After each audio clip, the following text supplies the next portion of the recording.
आप सभी बच्चों को बहुत बहुत नमस्कार है। आशा करता हूं कि आप सभी लोग स्वस्थ होंगे, मस्त होंगे और अपने लक्ष्य के लिए समर्पित होंगे। हम लोग एक नए सेशन के साथ फिर आज बात करेंगे।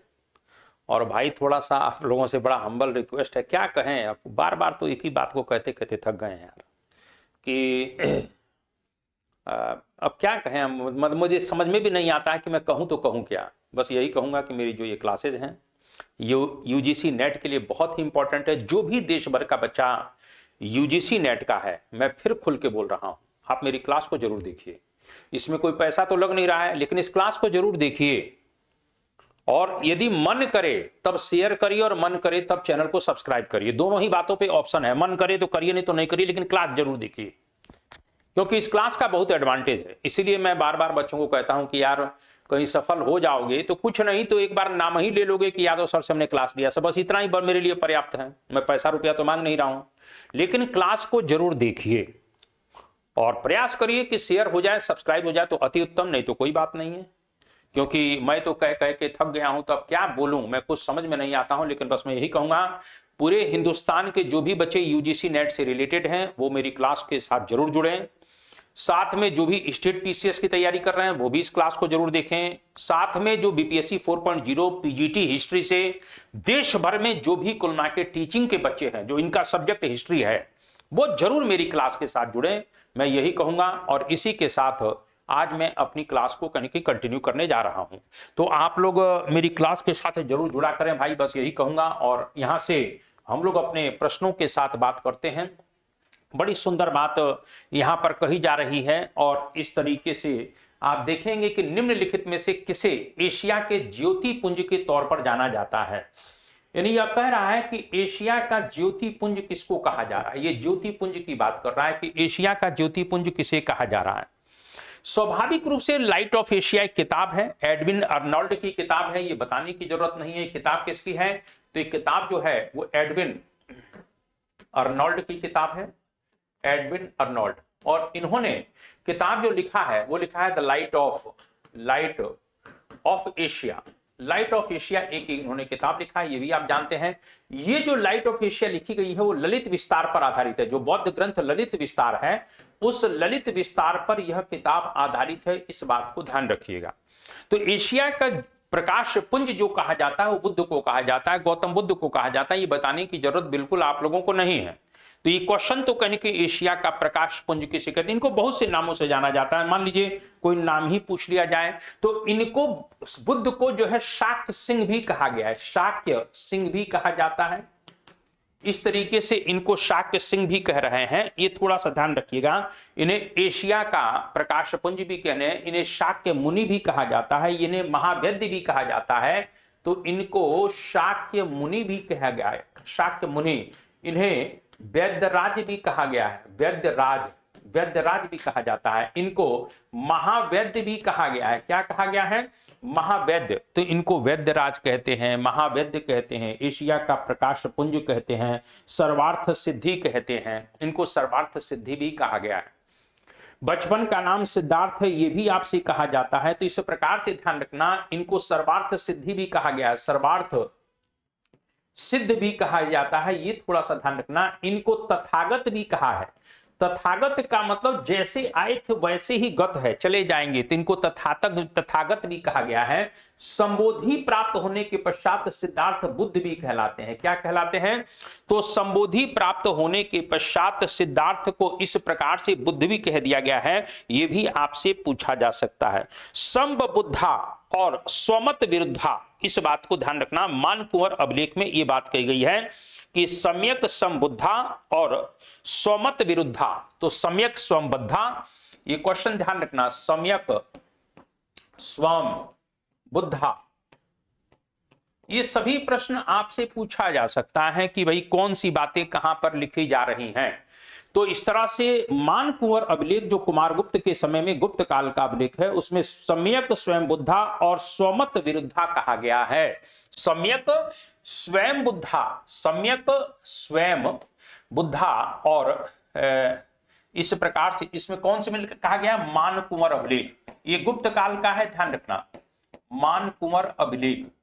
तो ये मानकुंवर अभिलेख जो गुप्त काल का अभिलेख है, किस काल का अभिलेख है? अब यही पूछ लिया जाए कि कुमार गुप्त के समय में जो मानकुंवर अभिलेख था उसमें बुद्ध का नाम है, तो बिल्कुल बुद्ध का नाम है और उनको सम्यक संबुद्धा या स्वमत विरुद्धा, स्वमत विरुद्धा कहा गया है, स्वमत विरुद्धा। तो इनको स्वमत विरुद्धा भी कहा जाता है। अब यही पूछ लेगा कहां पर कहा जाता है, तो मानकुंवर अभिलेख में कहा जाता है जिसका आचरण अपनी शिक्षाओं के अनुरूप हो। इस बात को थोड़ा सा ध्यान रखिएगा। इस तरीके से सम्यक स्वयं बुद्धा यानी जिसका आचरण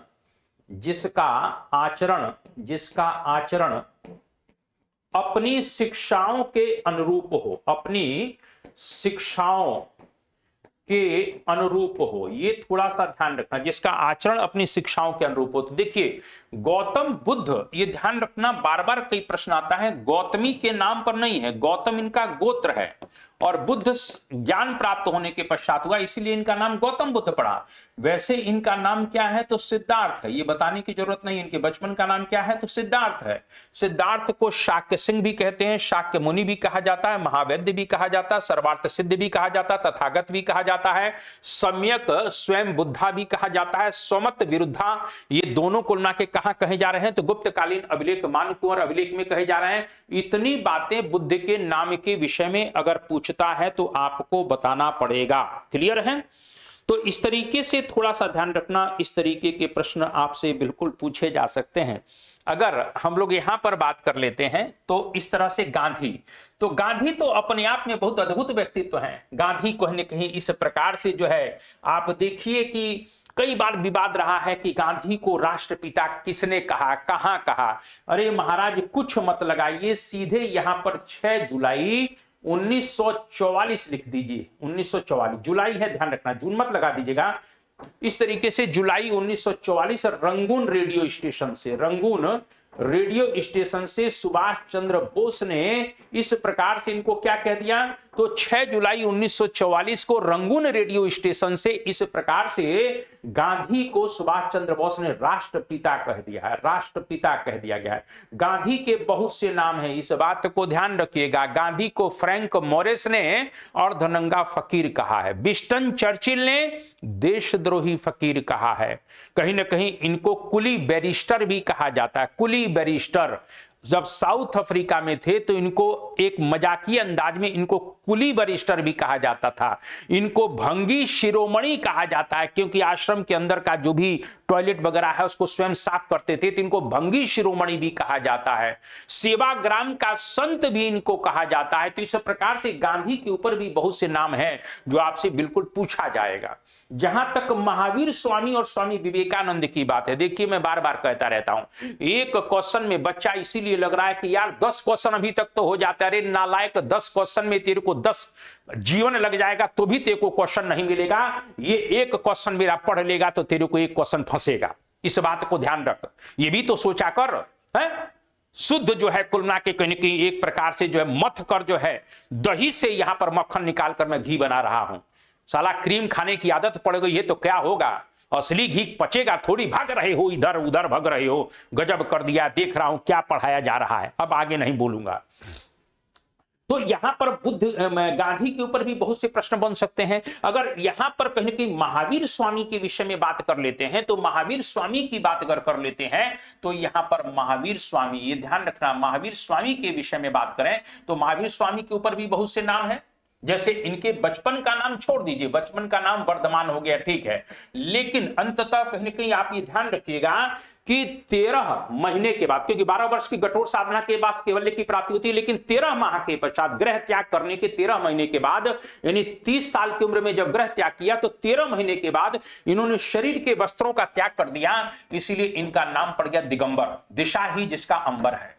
इसी प्रकार से ये खुले आसमान में विश्राम किया करते थे, इसीलिए इनको पड़ गया आकाश व्रत। क्या पड़ गया? इनको आकाश व्रत भी कहा जाता है। खुले आसमान के नीचे व्रत करने वाले, विश्राम करने वाले आकाश व्रत भी कहा जाता है। इनको निग्रंथ भी कह दिया गया। निग्रंथ का मतलब क्या है? निग्रंथ का मतलब है जो किसी भी प्रकार के बंधन से मुक्त हो जाए उसको निग्रंथ कहा जाता है। और ये हंत भी इनको कहा गया। अरि का मतलब होता है शत्रु, हंत का मतलब होता है मारना, यानी अपने अंदर के शत्रुओं का जो विनाश कर दे उसको अरिहंत कहते हैं। ये भी आपसे प्रश्न पूछा जाएगा। चूंकि कहीं ना कहीं इनको एक प्रकार से केवल्य की प्राप्ति हो गई है, इसीलिए ये केवलिन भी हो जाते हैं। क्या हो जाते हैं? ये केवलिन भी हो जाते हैं, जिसको केवलज्ञ भी कहीं कहीं कहा गया है। तो इस प्रकार से महावीर के भी बहुत से नाम है, थोड़ा सा ध्यान रखना। वर्धमान, इस प्रकार से दिगंबर, आकाशव्रत, निग्रंथ, अरिहंत, केवलिन, और इस प्रकार से अतुल पराक्रम दिखाने के कारण इनको महावीर भी कहा जाता है। यह भी प्रश्न आपसे पूछा जाएगा। भगवान बुद्ध का जो पहला उपदेश है वो क्या कहते हैं? धर्म चक्र प्रवर्तन। और कहां दे रहे हैं? सारनाथ में दे रहे हैं। लेकिन महावीर स्वामी जो उपदेश दे रहे हैं वो राजगृह की विपुलांचल पहाड़ी पर दे रहे हैं। इस बात को ध्यान रख लेना। अगर बुद्ध के प्रथम उपदेश की बात आती है तो बुद्ध का जो प्रथम उपदेश है वो सारनाथ में दिया जा रहा है, और इसको धर्म चक्र प्रवर्तन के नाम से जाना जाता है। और यहां पर अगर महावीर की बात अगर करते हैं तो महावीर जो है इस तरह से राजगृह की बात करते हैं। राजगृह की विपुलांचल पहाड़ी पर, विपुलांचल पहाड़ी पर इस प्रकार से वो जो है पहला उपदेश दे रहे हैं, जिसको वीर शासन उदय के नाम से जाना जाता है। तो इसको वीर शासन उदय कहते हैं। तो यहां पर बहुत सी चीजों के बारे में भी आपसे प्रश्न पूछा जा सकता है, इस बात को ध्यान रखिएगा। अगर हम स्वामी विवेकानंद की बात कर ले, जो चौथा ऑप्शन था, यदि स्वामी विवेकानंद की बात कर लेते हैं तो विवेकानंद का नाम नरेंद्रनाथ दत्त था। क्या नाम था? नरेंद्रनाथ दत्त था। लेकिन महाराजा खेतड़ी महाराजा, जो खेतड़ी राजस्थान में है, महाराजा खेतड़ी की बात कर लेते हैं। खेतड़ी, और महाराजा खेतड़ी जो कुलना के, जिनका नाम क्या था? अजीत सिंह। महाराजा खेतड़ी जो इनका नाम अजीत सिंह था, उनके सुझाव पर इनका नाम विवेकानंद पड़ गया। क्या नाम पड़ गया?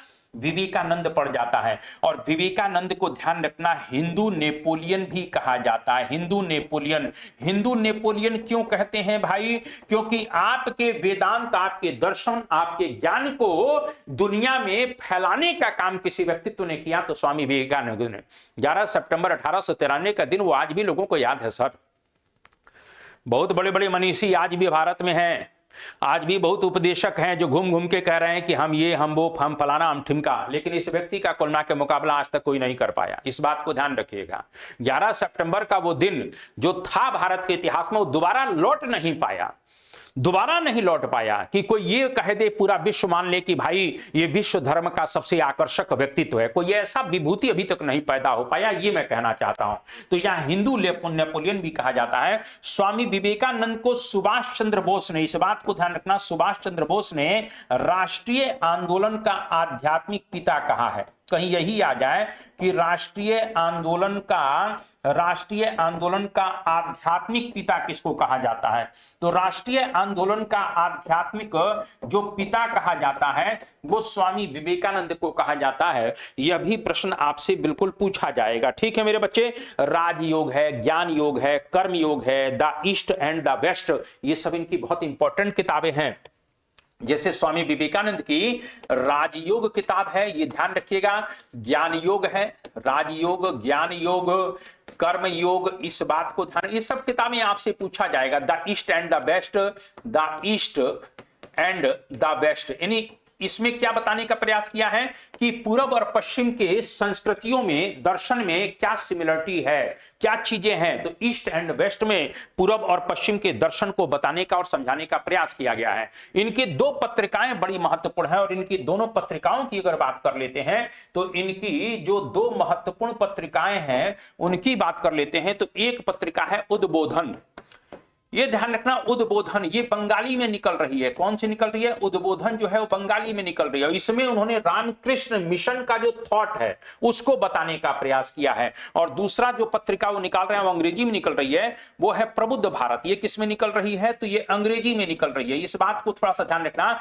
और इसमें वेदांत दर्शन को समझाने का प्रयास कर रहे हैं। यानी जो 2 पत्रिकाएं उनकी हैं, एक उद्बोधन है, उसमें रामकृष्ण मिशन का जो थॉट है उसको बताने का प्रयास किया गया है, और जो प्रबुद्ध भारत है, जो अंग्रेजी में निकल रही है, उसमें वो वेदांत दर्शन के विषय पर चर्चा कर रहे हैं। एक किताब इन्होंने बहुत, जैसे कुल मिला के गरीब लोगों को अपने साथ जोड़ना, उनके विचारों को कुल मिला के कहीं न कहीं अपने साथ मिलाना, उन लोगों के अंदर जो उपेक्षा के भाव है उसको दूर करना, इसके लिए उन्होंने स्वयं एक किताब लिखी है, मैं समाजवादी हूं। यानी एक प्रकार से इनकी बहुत इंपॉर्टेंट किताब है, मैं समाजवादी हूं, ये भी थोड़ा सा ध्यान रखिएगा। तो इतनी बातें अगर हम एक एक क्वेश्चन के साथ पढ़ना शुरू कर देंगे तो आप यह बताइए कि हमारा सिलेक्शनवा कोई रोक पाएगा? हमको खुद ही बता दीजिए आप लोग है। अब आप लोग पता नहीं क्यों हमसे नाराज रहते हैं, क्या दुखी रहते हैं भाई, ऑफलाइन कमेंट में लिखा करें कि सर आपके अंदर ये कमी है इसलिए हम आपके साथ नहीं जुड़ना चाहते हैं। तो अच्छी बात है, हम कुल ना के अपनी कमी दूर करेंगे, नहीं तो अपने चैनल को बंद कर लेंगे। लेकिन आप लोगों से दुख इस बात का है कि आप लोग वो एनर्जेटिकल व्यक्ति हो कि आप कहीं कि ठंडे पानी में भी आग लगा सकते हो। लेकिन क्या कारण है, क्या नहीं कारण है कि आप लोग मेरे साथ नहीं खड़े हो पा रहे हो? ना व्यू की बात कर सकते हैं, ना चैनल के सब्सक्राइब पर बात कर सकते हैं, ना शेयरिंग पर बात कर सकते हैं, कुछ दिख ही नहीं रहा है। खैर, मेरा मन नहीं मानता है, 2 दिन गैप हो जाता है, फिर मन नहीं मानता है, नहीं यार लड़का क्या सोच रहा होगा, चलो फिर एक वीडियो डाल देते हैं। तो भाई मैं तो अपना काम कर रहा हूं, बाकी अब मैं क्या कहूं। तो यहां पर ध्यान रख लेना, इस तरह से पहला question A option he important है और यहां से प्रश्न बनेगा। आगे बढ़ जाते हैं। निम्नलिखित में से किस राजवंश के अभिलेख से इस परंपरा का समर्थन होता है कि लुम्बिनी शाक्य मुनि बुद्ध का जन्म स्थान था? अब ये लुम्बिनी शाक्य मुनि बुद्ध का जन्म स्थान था, ये कहां से जानकारी मिल रही है? बहुत अच्छी बात है और कहीं ना कहीं इस तरह की बात होनी भी चाहिए। देखिए, सबसे बड़ी बात है कि अगर हम यहां पर बात करते हैं तो भगवान बुद्ध के पास चलते हैं, तो भगवान बुद्ध ने निश्चित रूप से 6th सेंचुरी BC में, 6ठी शताब्दी ईसा पूर्व में, जो लोगों के अंदर एक डिससेटिस्फैक्शन था, एक असंतोष जो था, उस असंतोष को दूर करने का प्रयास किया और एक कह सकते हैं कि सोशल रिफॉर्मर के रूप में पूर्णा के दुनिया के सामने आए। लेकिन बुद्ध जो है, जो धर्म जो है इस्टेब्लिश कर रहे हैं, जिस विचार को इस्टेब्लिश कर रहे हैं, वो पूरे भारतवर्ष में भी नहीं फैल पाया था। वो कहीं ना कहीं एक प्रकार से पूर्वांचल और बिहार और स्वाभाविक रूप से इन आसपास के क्षेत्रों तक निश्चित रूप से वो विचार फैल रहा है। लेकिन इस धर्म को, यानी बौद्ध धर्म को इंटरनेशनल धर्म के रूप में, अंतरराष्ट्रीय धर्म के रूप में अगर स्थापित करने का काम किसी व्यक्ति का नाम है तो उसका नाम है सम्राट अशोक, जिसने अपने इंस्क्रिप्शंस के नाम से, अपने अभिलेखों के माध्यम से बौद्ध धर्म को दुनिया तक पहुंचाने का प्रयास किया है। और मैं कह सकता हूं कि बौद्ध फिलॉसफी, बौद्ध थॉट ही वो थॉट था जिस थॉट को, जिस विचारधारा को पूरे साउथ ईस्ट एशिया में फैलाया गया। मैं मान सकता हूं कि चाइनीज लोग आए, इसमें कोई शक की बात नहीं है, लेकिन फिर भी वो काम कहीं ना कहीं शुरुआत करने का जो काम है वो सम्राट अशोक का है। और अशोक ने अपने अभिलेखों के माध्यम से इस प्रकार से कहीं ना कहीं बताने का प्रयास किया है कि भगवान बुद्ध का जो जन्म स्थान था वो लुम्बिनी था। आप जानते हैं कि जब हम लोग रुम्मनदेई स्तंभ लेख पढ़ते हैं, रुम्मनदेई लघु स्तंभ लेख पढ़ते हैं, क्या पढ़ते हैं? लघु स्तंभ लेख। तो ये रुम्मनदेई को मिला के भगवान बुद्ध का जन्म स्थान है, ये आप बहुत अच्छी तरह जानते हैं। और रुम्मनदेई जो लघु स्तंभ लेख है, अगर यहां पर थोड़ी सी बातों को कर लिया जाए तो एक तरह से ये भगवान लिख तो दिया, भगवान बुद्ध की जन्म स्थान रुम्मन, सबसे छोटा अभिलेख, ये भी कह सकते हैं कि सबसे जो छोटा अभिलेख है वो यही है। यहां पर जब एक तरह से भगवान बुद्ध के जन्म स्थान पर पहुंचे, कौन पहुंचे? अशोक।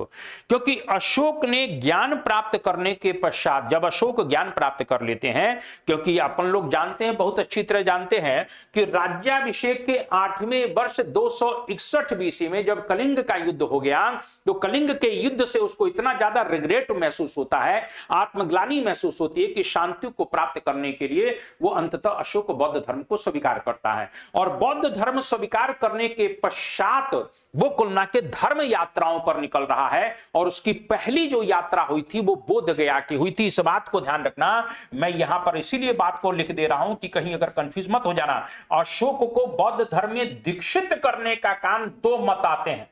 पहला मत क्या आता है? पहला मत यह आता है कि एक तरीके से कहीं न कहीं एक तरह से निग्रोध का नाम आता है। निग्रोध के उपदेश को सुनकर, यानी पहला जो मत आ रहा है वो यह आ रहा है कि निग्रोध के उपदेश को, विचार को सुनकर अशोक का हृदय थोड़ा शांत हुआ और उसको लगा कि बौद्ध धर्म की तरफ में चलना चाहिए। और अंततः यह व्यक्ति जो है उपगुप्त नामक बौद्ध भिक्षु के माध्यम से कुलना के बौद्ध धर्म को स्वीकार करता है। ये कौन कहता है? भारतीय बौद्ध ग्रंथ दिव्यावदान कह रहा है, भारतीय बौद्ध ग्रंथ दिव्यावदान कहता है कि अशोक को उपगुप्त ने बौद्ध धर्म की दीक्षा दिया है। लेकिन जो सिंघल के ग्रंथ हैं, जिसको सिंघली अनुश्रुति कहते हैं, वो कहते हैं नहीं, बाल पंडित नामक एक ब्राह्मण व्यापारी ने, बाल पंडित नामक एक ब्राह्मण व्यापारी के विचारों को सुनने के पश्चात अशोक का मन बौद्ध धर्म की तरफ हुआ और अंततः इसको मोगलीपुत्र तिस ने इस प्रकार से इसको बौद्ध धर्म की दीक्षा दिया है। समझ गए मेरी बातें? लेकिन ये विचार जो दूसरा वाला ये कौन कहता है, तो सिंघल के ग्रंथ कहते हैं, जिसमें महावंश का नाम आता है, जिसमें दीपवंश का नाम आता है। ये कहते हैं कि अशोक को बौद्ध धर्म की दीक्षा मोगलीपुत्र तिस ने दिया है। आप मेरे से प्रश्न कर सकते हैं कि सर फिर यह बताइए हमको किस पर निशान लगाना है? अगर दोनों आ जाता है तो स्वाभाविक रूप से उपगुप्त पर निशान मारना है। दूसरी बात, अशोक जब धर्म यात्राओं पर चलता है, धर्म यात्राओं पर निकलता है, ध्यान रख लेना, अशोक ने धर्म यात्राओं पर 256 रात जो है व्यतीत किया है। कहीं प्रश्न आ जाए कि अशोक जब धर्म यात्राओं पर निकलेंगे तो कितनी रात निकल रहे हैं, तो 256 रातें उसने धर्म यात्राओं पर कहीं न कहीं व्यतीत किया। और उसकी पहली जो यात्रा थी वो बोध गया थी, क्योंकि भगवान बुद्ध को ज्ञान कहां मिल रहा है, तो इस प्रकार से बोध गया में मिल रहा है। तो इसीलिए वो सबसे पहली यात्रा जो 10वें वर्ष है वो बोध गया की बात करते हैं, यानी ये 10वें वर्ष बोध गया जाते हैं। फिर कहां जाते हैं, 12वें वर्ष जो है नेपाल की तराई में निगाली सागर की यात्रा करते हैं, निगाली सागर। और निगाली सागर में कनक मुनि के बौद्ध स्तूप का संवर्धन कराया। यहां बहुत इंपॉर्टेंट प्रश्न आएगा और यूजीसी में डेफिनेट आएगा कि अशोक भगवान बुद्ध के बोधिसत्वों में विश्वास करता है, इसका प्रमाण कौन से स्तंभ लेख से मिलता है? तो ये ध्यान रख लेना, निगाली सागर में जो उसने कनक मुनि के बौद्ध स्तूप का संवर्धन करवाया, क्योंकि कनक मुनि एक बोधिसत्व है और उसका संवर्धन अशोक कराता है। इसका मतलब यह है कि वो बोधिसत्वों में विश्वास करता है। यानी एक प्रकार से निगाली सागर का जो लघु स्तंभ लेख है, यहां पर लघु स्तंभ लेख है, उससे यह स्पष्ट हो जाता है कि अशोक बोधिसत्वों में भी विश्वास करता था। क्लियर हो रही मेरी बातें? तीसरी बात अगर बात करते हैं कि फिर वो 20वें वर्ष कहां जाता है, तो 20वें वर्ष अंततः लुम्बिनी जाता है। और जब लुम्बिनी गया तो यहीं पर उसने रुम्मनदेही लघु स्तंभ लेख का निर्माण करवाया। क्लियर है? तो रुम्मनदेही स्तंभ लेख क्योंकि भगवान बुद्ध के जन्म का स्थान है, इसीलिए ये प्रमाण बन गया स्तंभ लेख। और ये ध्यान रखना, इस लुम्बिनी अभिलेख को मैंने क्या कहा कि सबसे छोटा अभिलेख है, इसको आर्थिक अभिलेख भी कहा जाता है। इसको क्या कहते हैं? इसको आर्थिक अभिलेख भी कहा जाते हैं। क्यों? क्योंकि अशोक ने वहां पहुंचकर वहां के लोगों के ऊपर जो धार्मिक कर था, जिसको भाग कहते हैं, अरे जिसको बलि कहते हैं, उस बलि को उसने कुल मिला के समाप्त कर दिया। इस बात को ध्यान रखना। देखिए हम लोगों के यहां बार बार शब्द आता है बलि बलि बलि। महाराज कोई टैक्स नहीं होता, बलि एक धार्मिक कर हुआ करता था, इस बात को ध्यान रखिएगा। लेकिन लोगों ने इसका इतना अनर्गल यूज कर दिया है, मैं आपको क्या बताऊं। तो इस बात को थोड़ा सा ध्यान रखना कि इस तरीके से शब्द अगर आता है तो अशोक जब लुम्बिनी जाते हैं तो वहां के धार्मिक कर की बात करते हैं। और धार्मिक कर की बात कर रहे हैं तो मैंने अभी कहा है कि वहां पर बलि यानी धार्मिक कर को समाप्त कर दिया जाता है। यह प्रश्न 10 बार कहीं न कहीं पूछा गया है। मेरी बात समझ में आ रही है आप लोगों को? चलिए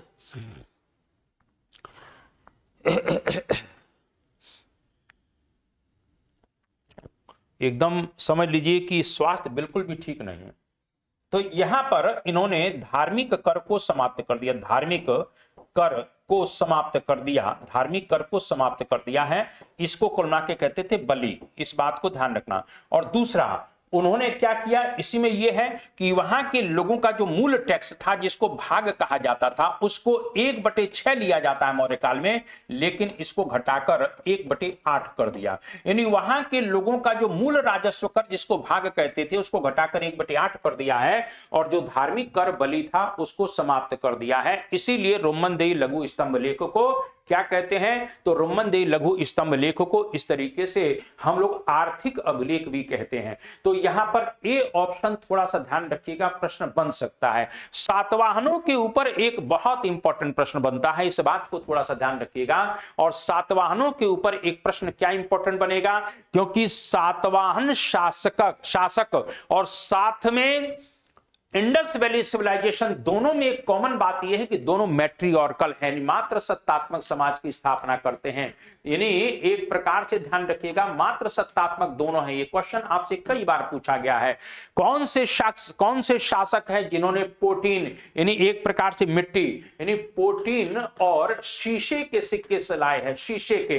तो पोटीन और शीशे के सिक्के चलाने वाले भी यही भैया लोग हैं। ये भी प्रश्न आपसे बिल्कुल पूछा जा सकता है। तो मेरा कहने का मतलब है कि इस प्रकार के प्रश्न अगर आप लोगों के कहने के पास आते हैं तो आप लोगों को ध्यान रखना है, कहीं प्रश्न आ जाए कि किस वंश के लोगों ने भारत में अंतरराष्ट्रीय साम्राज्य की स्थापना की, तो आप चंद्रगुप्त मौर्य पर मत लगाइएगा।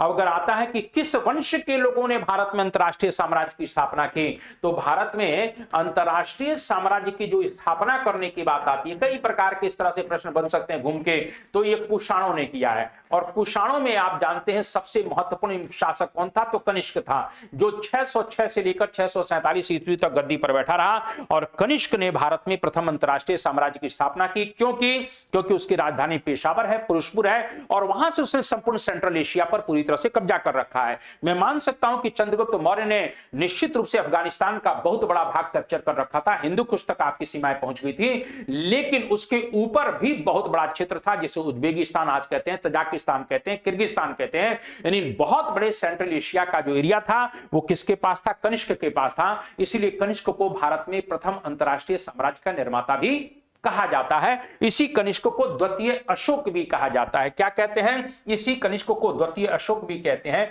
क्यों कहते हैं, क्योंकि जिस प्रकार से अशोक ने बौद्ध धर्म के हीनयान शाखा का, प्रश्न कई बार पूछा जाएगा कि बौद्ध धर्म की हीनयान शाखा का जिस तरीके से एक प्रकार से अशोक ने प्रचार प्रसार किया था, उसी प्रकार से बौद्ध धर्म की महायान शाखा का कनिष्क ने बड़े पैमाने पर प्रचार प्रसार किया था। मेरी बातें समझ में आ रही हैं? चलिए और आगे बढ़ जाते हैं, थोड़ा सा और क्वेश्चन को देखा जाए।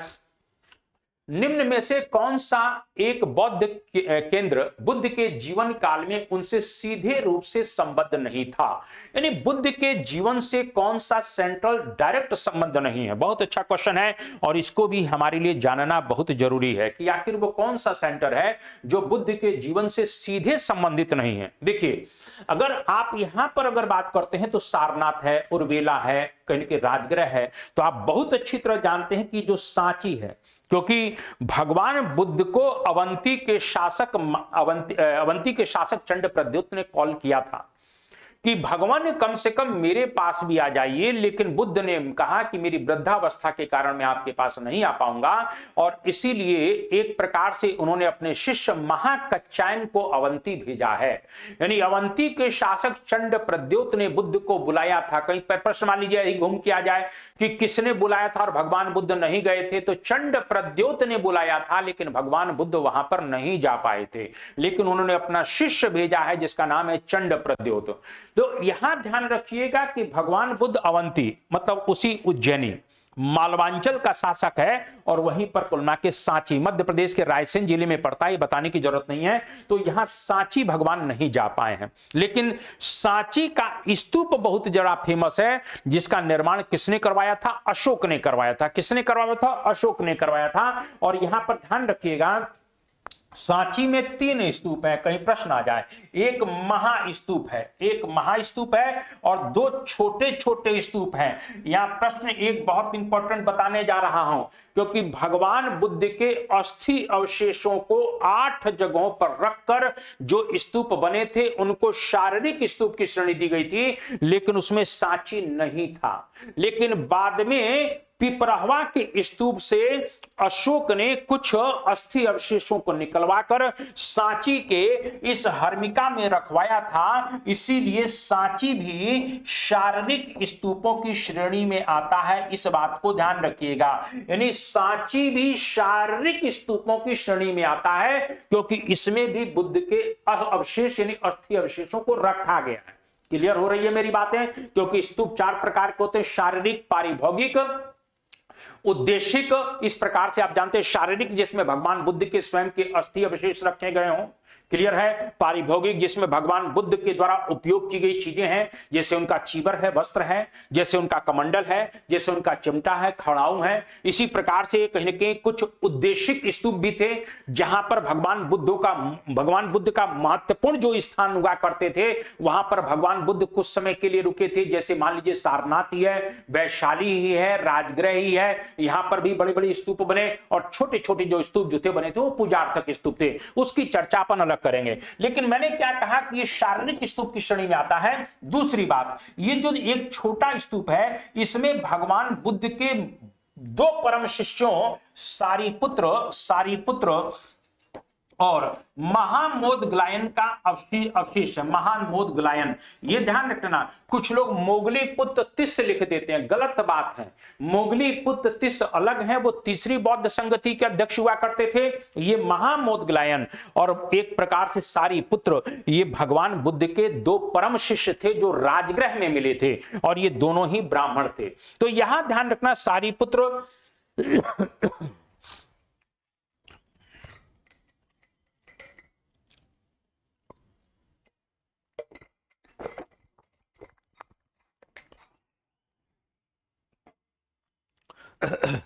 सारीपुत्र और महामोदग्लायन के अस्थि अवशेष यहां देखने को मिल रहे हैं, ठीक है ना।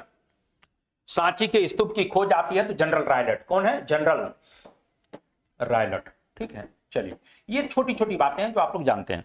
यहां पर मैं बात करना चाहता हूं कि भगवान बुद्ध के जीवन से, देखिए अब भगवान बुद्ध के जीवन को ही अगर पढ़ें तो भगवान बुद्ध इस प्रकार से 29 वर्ष की अवस्था में कहां से निकलेंगे? तो कपिल वस्तु से निकलेंगे। भगवान बुद्ध, आप सर ये देखिए ना कि क्या गजब का व्यक्ति है कि कहीं ना कहीं अपने सारथी चाण से कहता है कि यार चलो आज नगर भ्रमण करते हैं। नगर भ्रमण करने के लिए गया और जाने के पश्चात जैसे ही रथ से सवार होकर निकल रहे हैं, पहला ही दृश्य एक वृद्ध को देखते हैं, दूसरा जो है रोगी को देखते हैं, तीसरा मृतक को देखते हैं। तीनों को देखने के बाद बुद्ध के हृदय में एक दुख का भाव पैदा होता है। लेकिन जैसे ही चौथा दृश्य देखा, क्या गजब का है सर, एक सन्यासी चला रहा है, कुल मिला के मस्त मौला चाल में चला है, अलहड़ चाल है, महाराज प्रसन्न है, कोई चिंता नहीं है। और कहने के बुद्ध ने देखने के बाद तत्काल सारथी से प्रश्न कर दिया, यह मामला क्या है, बता यार। बोले प्रभु तीनों वो संसारिक लोग हैं इसीलिए दुखी थे, और ये संसारिक नहीं है, संसार में रहते हुए भी संसार के मोह से अलग हो चुका है, इसीलिए अलहड़ है, मस्त है।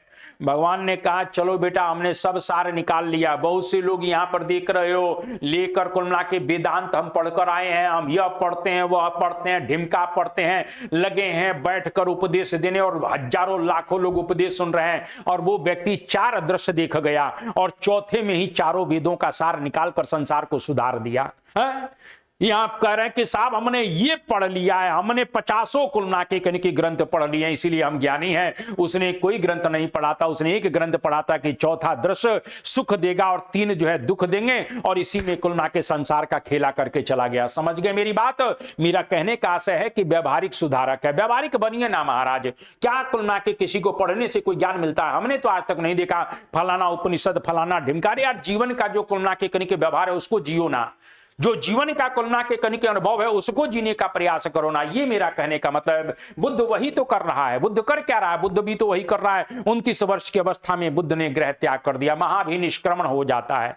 चौथा दृश्य देखने के पश्चात बुद्ध रात को आए, बढ़िया खाना पीना बना हुआ था, दमादम आलू दम, दे मटर पनीर, दे रसगुल्ला, दे गाजर का हलवा, दे चमचम, दे फलाना। कोई मन नहीं लग रहा था महाराज उसको, तो सिर्फ और सिर्फ 4 दृश्य दिखाई पड़ रहे थे। और रात को कुल मिलाकर अर्धरात्रि हुई, देखा कि नर्तकियां में नृत्य कर रही थी तो बड़ा सुंदर थी, और सोते सोते कुल मिलाकर वहीं पर डांस करते करते सो गई। जब उनके अस्त वस्त्र यानी कि जब उनके वस्त्रों को अस्त व्यस्त देखा, उनके बालों को अस्त व्यस्त देखा, और जो भी कुल मिलाकर लीपा पोता होगा वो भी अस्त व्यस्त हो गया। देखने के बाद वही सुंदर स्त्रियां जब चुड़ैल दिखने लग गई, भगवान ने कहा बाप रे बाप, यहां से भागने में ही भलाई है। और इस प्रकार से भगवान कहीं न कहीं 29 वर्ष की अवस्था अपने घोड़े कंथक सारथी चाण के साथ निकल भागे महाराज। ये है, ये कुलना के कहने की क्या हो रहा है 29 वर्ष की अवस्था में? तो महाभिनिष्क्रमण हो रहा है, महाभिनिष्क्रमण हो रहा है। इस बात को थोड़ा सा ध्यान रख लेना। तो महाभिनिष्क्रमण हो गया। बाद में कुलना के कंथक और कुलना के सारथी को भी लौटाया। और उसके बाद भगवान कहाँ निकलेंगे, तो भगवान कुलना के भ्रमण करते करते वैशाली पहुंचे। वैशाली में उनको आशा दिखी कि भैया एक गुरु है सांख्य दर्शन के, क्या नाम है, बोले अलार कलाम। तो ये अलार कलाम है, ये जरूर कुलना के सुख देंगे। इसीलिए अलार कलाम के आश्रम में बिचारे जाकर कुछ दिन रहते हैं कि प्रभु ये ज्ञान जरूर देते हैं, इनके आश्रम में थोड़ा सा चला जाए। और इसीलिए जब ये आम्र के कहने के अलार कलाम के आश्रम में गए तो इनको यहां पर भी शांति नहीं मिली। फिर क्या होते हैं, यहां से आगे बढ़ जाते हैं, ये राजगृह गए। तो राजगृह में फिर एक योग दर्शन के आचार्य है। कौन से दर्शन के, योग दर्शन के आचार्य है। और वो योग दर्शन के आचार्य कौन है, तो रुद्रक रामपुत्र है। रुद्रक रामपुत्र है, इस बात को थोड़ा सा ध्यान रखना। तो ये रुद्रक रामपुत्र के आश्रम में भी ठहरे, लेकिन यहां पर भी निराशा लगी है। बताइए महाराज, एक व्यक्ति सब राजपाट छोड़ छाड़ कर इस प्रकार से नर्तकियां फर्तकियां छोड़ छाड़ के यहां पर, तो अगर एक छूट जाए तो प्राण चले जाए। महाराज वहां हजारों छोड़ा है, तब व्यक्ति कुलना के निकल रहा है, तब निखर रहा है। यहां कितना भी घर में मार खाते हैं, कुछ भी नहीं महाराज। हम बने तुम बने एक दूजे के लिए, मार खा रहे हैं लेकिन गानमा गा रहे हैं, हम बने तुम बने एक दूजे के लिए। तुम्हारी ऐसी की तैसी मारे हैं। गुलाम वंश के संस्थापक कुतुबुद्दीन ऐबक, तुम यहां पर ज्ञान क्यों नहीं प्राप्त कर रहे हो। तो यहां पर यही बात मैं कहना चाह रहा हूं कि इस तरीके से ये दोनों चीजें आप थोड़ा सा समझ सकते हैं, ठीक है। इसके बाद यहां पर यह कहा जाता है कि कुछ समय के पश्चात राजगृह में रहने के बाद मन को शांति नहीं मिली, तो पद्मा एक विदुषी महिला थी, ज्ञानी महिला थी। इस प्रकार से, इस तरीके से विदुषी और रेवर्त एक कुलना के ये भी ब्रह्म ऋषि थे। यानी पद्मा और रेवर्त के आश्रमों में भी ये कुछ समय के लिए ठहरे हैं, ऐसा ललित विस्तार नामक ग्रंथ में आता है। ललित विस्तार नामक ग्रंथ में आता है कि वो पद्मा और रेवर्त के आश्रम में भी कुछ समय के लिए ठहरे थे। यहां पर ध्यान रख लेना, जब राजगृह में बुद्ध ठहरे हुए हैं, बिंबसार को मालूम पड़ा बिंबसार कुलना के बुद्ध से मिलता, अभी ज्ञान नहीं मिला है, अभी तो घर कुछ छोड़ कर आए हैं। लेकिन बिंबसार बुद्ध के आकर्षक व्यक्तित्व को देखने के बाद बड़ा प्रभावित हुआ महाराज, और उसने कहा प्रभु आप ही राजपाट ले लीजिए, बताइए यह प्रलोभन आप देखिए, बुद्ध की परीक्षा चल रही है। बुद्ध ने राजपाट छोड़ा, सुख वैभव छोड़ा, सब कुछ छोड़कर निकले तो कुलना के मगध का सम्राट ऑफर कर रहा है महाराज आए। भगवान ने कहा कि प्रभु छोटा ही था, मैं मान रहा हूं गणराज्य का मालिक था, लेकिन छोटा ही था, लेकिन राज्य था, मैं छोड़कर आया हूं, मैं नहीं लूंगा। लेकिन यह वचन देता हूं कि जिस दिन ज्ञान मिलेगा उस दिन तुमसे मिलने के लिए मैं जरूर आऊंगा। इस प्रकार से यहां पर सब कुछ हो जाता है। और कहने की बुद्ध को जब शांति नहीं मिली तो बुद्ध कहां निकलते हैं, बुद्ध आगे निकलते हैं। और बुद्ध इस प्रकार से, आप देखिए व्यक्ति निराश नहीं है, नर हो ना निराश करो मन को, कुछ काम करो, कुछ काम करो, जग में रहकर कुछ नाम करो। है सर हमारे पास बड़ी समस्या है, अरे तुम्हारी ऐसी की तैसी, मारे सारे समस्या है तो खुदकुशी कर लो, साइनाइड खा लो, खत्म करो जीवन को, काहे परेशान हो रहे हो, है खुदकुशी कर लो, खत्म करो। क्योंकि धरती पर तो राम भी आए तो समस्या, कृष्ण आए तो समस्या, कौन समस्या से ग्रस्त नहीं है, शंकर नहीं समस्या से ग्रसित है। क्यों, क्योंकि शंकर ने सब कुछ छोड़ दिया, उठा पुठा के सब निकाल के कुलना के पत्थर पर बैठे रहते हैं, कोई समस्या नहीं है। तो तुमको भी यही करना है तो कर लो। तो मेरा कहने का मतलब इस प्रकार से ध्यान रखना, इनके बाद अब बुद्ध कहां पहुंचेंगे, बुद्ध उर्वेला में पहुंचेंगे। और बुद्ध जब उर्वेला में पहुंचेंगे तो 5 ब्राह्मण साधकों के साथ, इन 5 ब्राह्मण साधकों के साथ, कौन से 5 ब्राह्मण, वही हैं कौन, बोले कौंडिन्य, बोले अज, बोले असज, बोले वप, बोले भद्य, इन 5 के साथ भगवान ने कठोर साधना किया है। शब्द याद करिएगा, कठोर साधना किया है। लेकिन कठोर साधना के पश्चात जब बुद्ध का एक प्रकार से शरीर कमजोर होने लगा, क्षीण होने लगा, भगवान को लगा यार काम बन नहीं पाएगा कि शरीरवा से ही तो सब कुछ ठीक है। तो विटामिन प्रोटीन जब कम होने लगा भगवान ने कहा यार ऐसी की तैसी कठोर साधना नहीं करूंगा, और इस प्रकार से कठोर तप मार्ग को छोड़ दिया। तो ये जो कठोर तप मार्ग था भगवान ने इसे छोड़ दिया। और भगवान ने जब कठोर तप मार्ग को जब छोड़ा है, मैं यह कहना चाहता हूं, तो यही 5 ब्राह्मण साधक, आप देखिए भगवान बुद्ध की आलोचना कर रहे हैं, भगवान बुद्ध को बुरा भला कहते हुए साथ छोड़कर चले गए। भगवान निराश नहीं हुए, कहां कहां भगवान निराश हो रहे हैं। आप यह देखिए कि कौंडिन्य के यहां गए, अलार कलाम के यहां गए, अलार कलाम के यहां गए, इस प्रकार से रुद्रक रामपुत्र के यहां गए, केवर्त के यहां गए, पद्मा के यहां गए, यहां तक कि बिंबसार ऑफर कर रहा है। भगवान बुद्ध किसी भी तरह से विचलित नहीं हुए। और आज भगवान इस तरीके से, ध्यान रखना, उर्वेला में मस्त मौला तरीके से अब अकेले कहीं ना कहीं थोड़ा सा दूरी पर बोध गया में यहां पर समाधिस्थ हो जाते हैं। कहां पर? निरंजना नदी के तट पर। निरंजना नदी के तट पर, निरंजना नदी के तट पर इस प्रकार से, ध्यान रखना, यहां पर एक घास काटने वाला था जिसका नाम आता है सोतिथ्य। और सोतिथ्य नामक घसियारे से, ये ध्यान रखना, सोतिथ्य नामक एक घास काटने वाला है जिसको हम घसियारा कहेंगे। इस घसियारे से कहा भाई कुछ घास दे दे, और भगवान ने कुल मिलाकर उससे घास लेकर बढ़िया सा आसन बनाया, और आसन बनाकर 7 दिन और 7 रात भगवान समाधिस्थ हो गए। और समाधिस्थ होने के पश्चात अंततः कुल मिला के 35 वर्ष की उम्र में, ध्यान रखना, 35 वर्ष की उम्र में निरंजना नदी के तट पर, जिसको फल्गु भी कहा जाता है, निरंजना यानी फल्गु नदी के तट पर इस प्रकार से भगवान बुद्ध को संबोधि की बात प्राप्त हुई। एनलाइटमेंट, पूर्ण एनलाइटमेंट जिसे कह सकते हैं। तो एनलाइटमेंट यानी प्रबोधन की प्राप्ति होती है, संबोधि की प्राप्ति होती है। और भगवान बुद्ध को जब ज्ञान प्राप्त हो गया तो वहीं से कुलना के संबोधि के कारण इनको बुद्ध कहा गया है। तब इनको बुद्ध कहा जाता है। इस बात को थोड़ा सा ध्यान रखिएगा। तो मेरा कहने का आशय यह है कि आप इन चीजों को अगर समझेंगे तो बहुत से प्रश्न अपने आप क्लियर हो जाएंगे। भगवान बुद्ध को ज्ञान होता है, और यहीं पर ध्यान रख लेना, भगवान बुद्ध ने तपस्सु और भल्लिक, क्वेश्चन कई बार पूछा जाता है, क्या क्या मैं आपको बताऊं, तपस्सु और भल्लिक, ये तपस्सु और भल्लिक नामक 2 बंजारों को, कहीं बंजारा शब्द भी आता है, तो तपस्सु और भल्लिक को उन्होंने अपना सेवक बनाया। अपना क्या बनाया है? सेवक बनाया है। इस बात को ध्यान रखिएगा। अब ये सब घटना जब हो जाती है तो अब भगवान बुद्ध आगे निकलेंगे। ये आपको अभी अगले क्वेश्चन में समझाऊंगा कि भगवान बुद्ध अब ज्ञान प्राप्त करने के पश्चात कहां निकलने वाले हैं, इस पर चर्चा होगी। यहां ध्यान रखना, भगवान बुद्ध किस कुल से हैं? तो शाक्य कुल से, शाक्य कुल से। और इनकी जो मां है वो किससे कुल है? तो कहने की ध्यान रखना, कोलीय वंश से है। कोलीय वंश से, कोलीय वंश यानी राम ग्राम के कोलीय, राम ग्राम के कोलीय, ये कोलीय वंश से हैं। तो दोनों से ही इनका संबंध है। ये थोड़ा सा ध्यान रखना है, प्रश्न बनेगा। तो ये देखिए, भगवान बुद्ध ने अपना पहला उपदेश कहां दिया? सारनाथ में। भगवान बुद्ध ने कुलना के कहने की अपनी तपस्या कहां भंग की? किसकी खीर खाकर? तो सुजाता नामक, यहां प्रश्न आता है, सुजाता नामक कुलना के कहने की वहां के सेनानी की लड़की, उससे खीर खाकर तपस्या भंग की। और भगवान बुद्ध राजगृह में भी गए हैं, यानी भगवान बुद्ध तीनों जगह गए हैं, लेकिन सांची नहीं गए हैं, अवंती नहीं गए हैं। क्लियर हो रही मेरी बातें?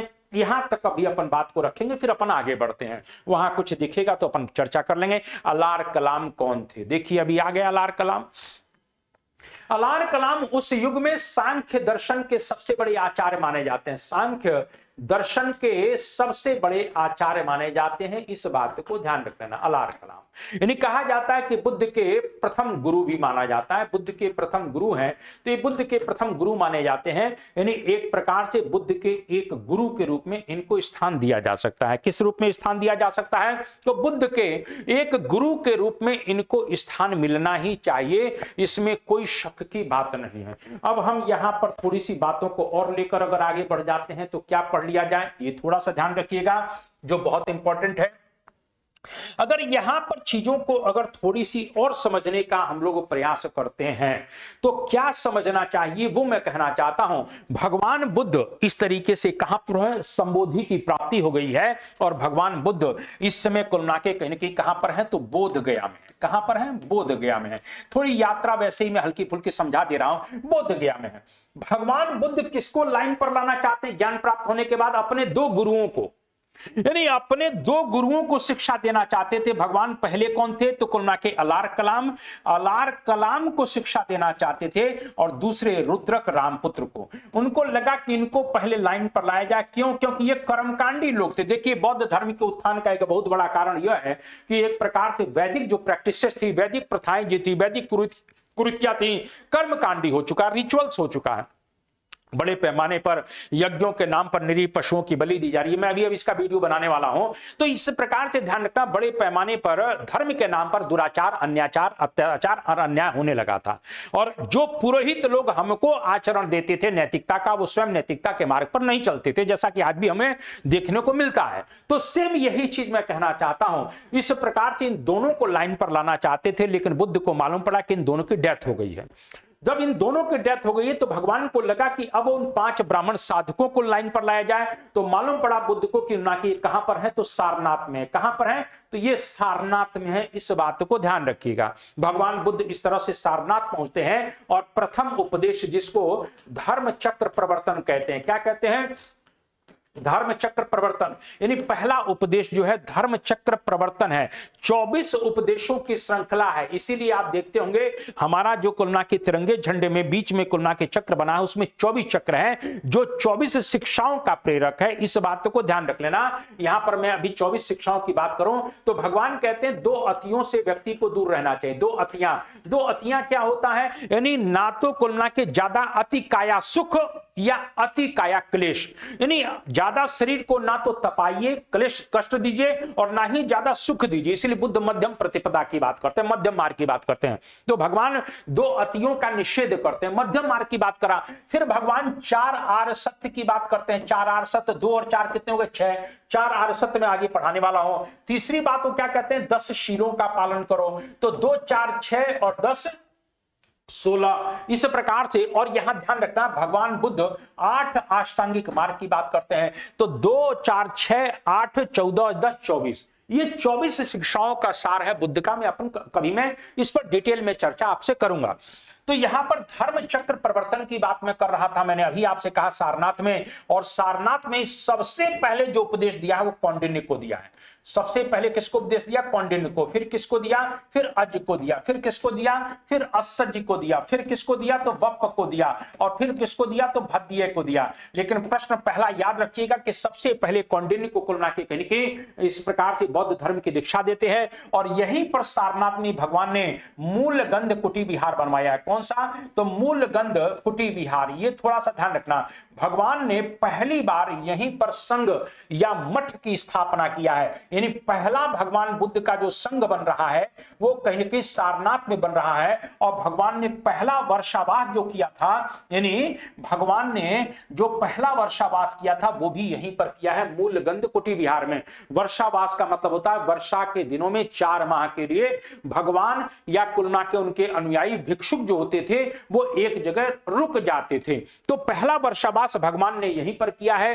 5 ब्राह्मण साधकों को उन्होंने उपदेश दिया। यहां एक क्वेश्चन बनता है कि भगवान बुद्ध जब मां के गर्भ में आए थे, भगवान बुद्ध जब मां के गर्भ में आए थे तो ये किसका प्रतीक है, तो श्वेत हाथी का। श्वेत हाथी, क्योंकि महामाया यह कहती है कि आज रात को एक श्वेत गज लगा स्वप्न में मुझे लगा कि वो मेरे गर्भ में प्रवेश कर रहा है। तो श्वेत गज भगवान बुद्ध के कुलना के गर्भस्थ होने का प्रतीक है, यानी मां के गर्भस्थ होने का। तो श्वेत गज इस प्रकार से कुलना के एक तरह से भगवान बुद्ध मां के गर्भ में आए थे, इसका प्रतीक है। उसके बाद अगर देखते हैं तो कमल की बात कर लेते हैं। कमल ये जन्म का प्रतीक है, जन्म का प्रतीक है। इसी को बैल या सांड से भी जोड़ा जाता है, इस बात को ध्यान रखना। फिर भगवान कुलना के अपने कंथक नामक घोड़े के सहारे से साहस करते हुए गृह त्याग करते हैं। तो इस प्रकार से जो घोड़ा है वो गृह त्याग का प्रतीक है। किसका प्रतीक है, गृह त्याग का प्रतीक है। ये भी थोड़ा सा ध्यान रखिएगा।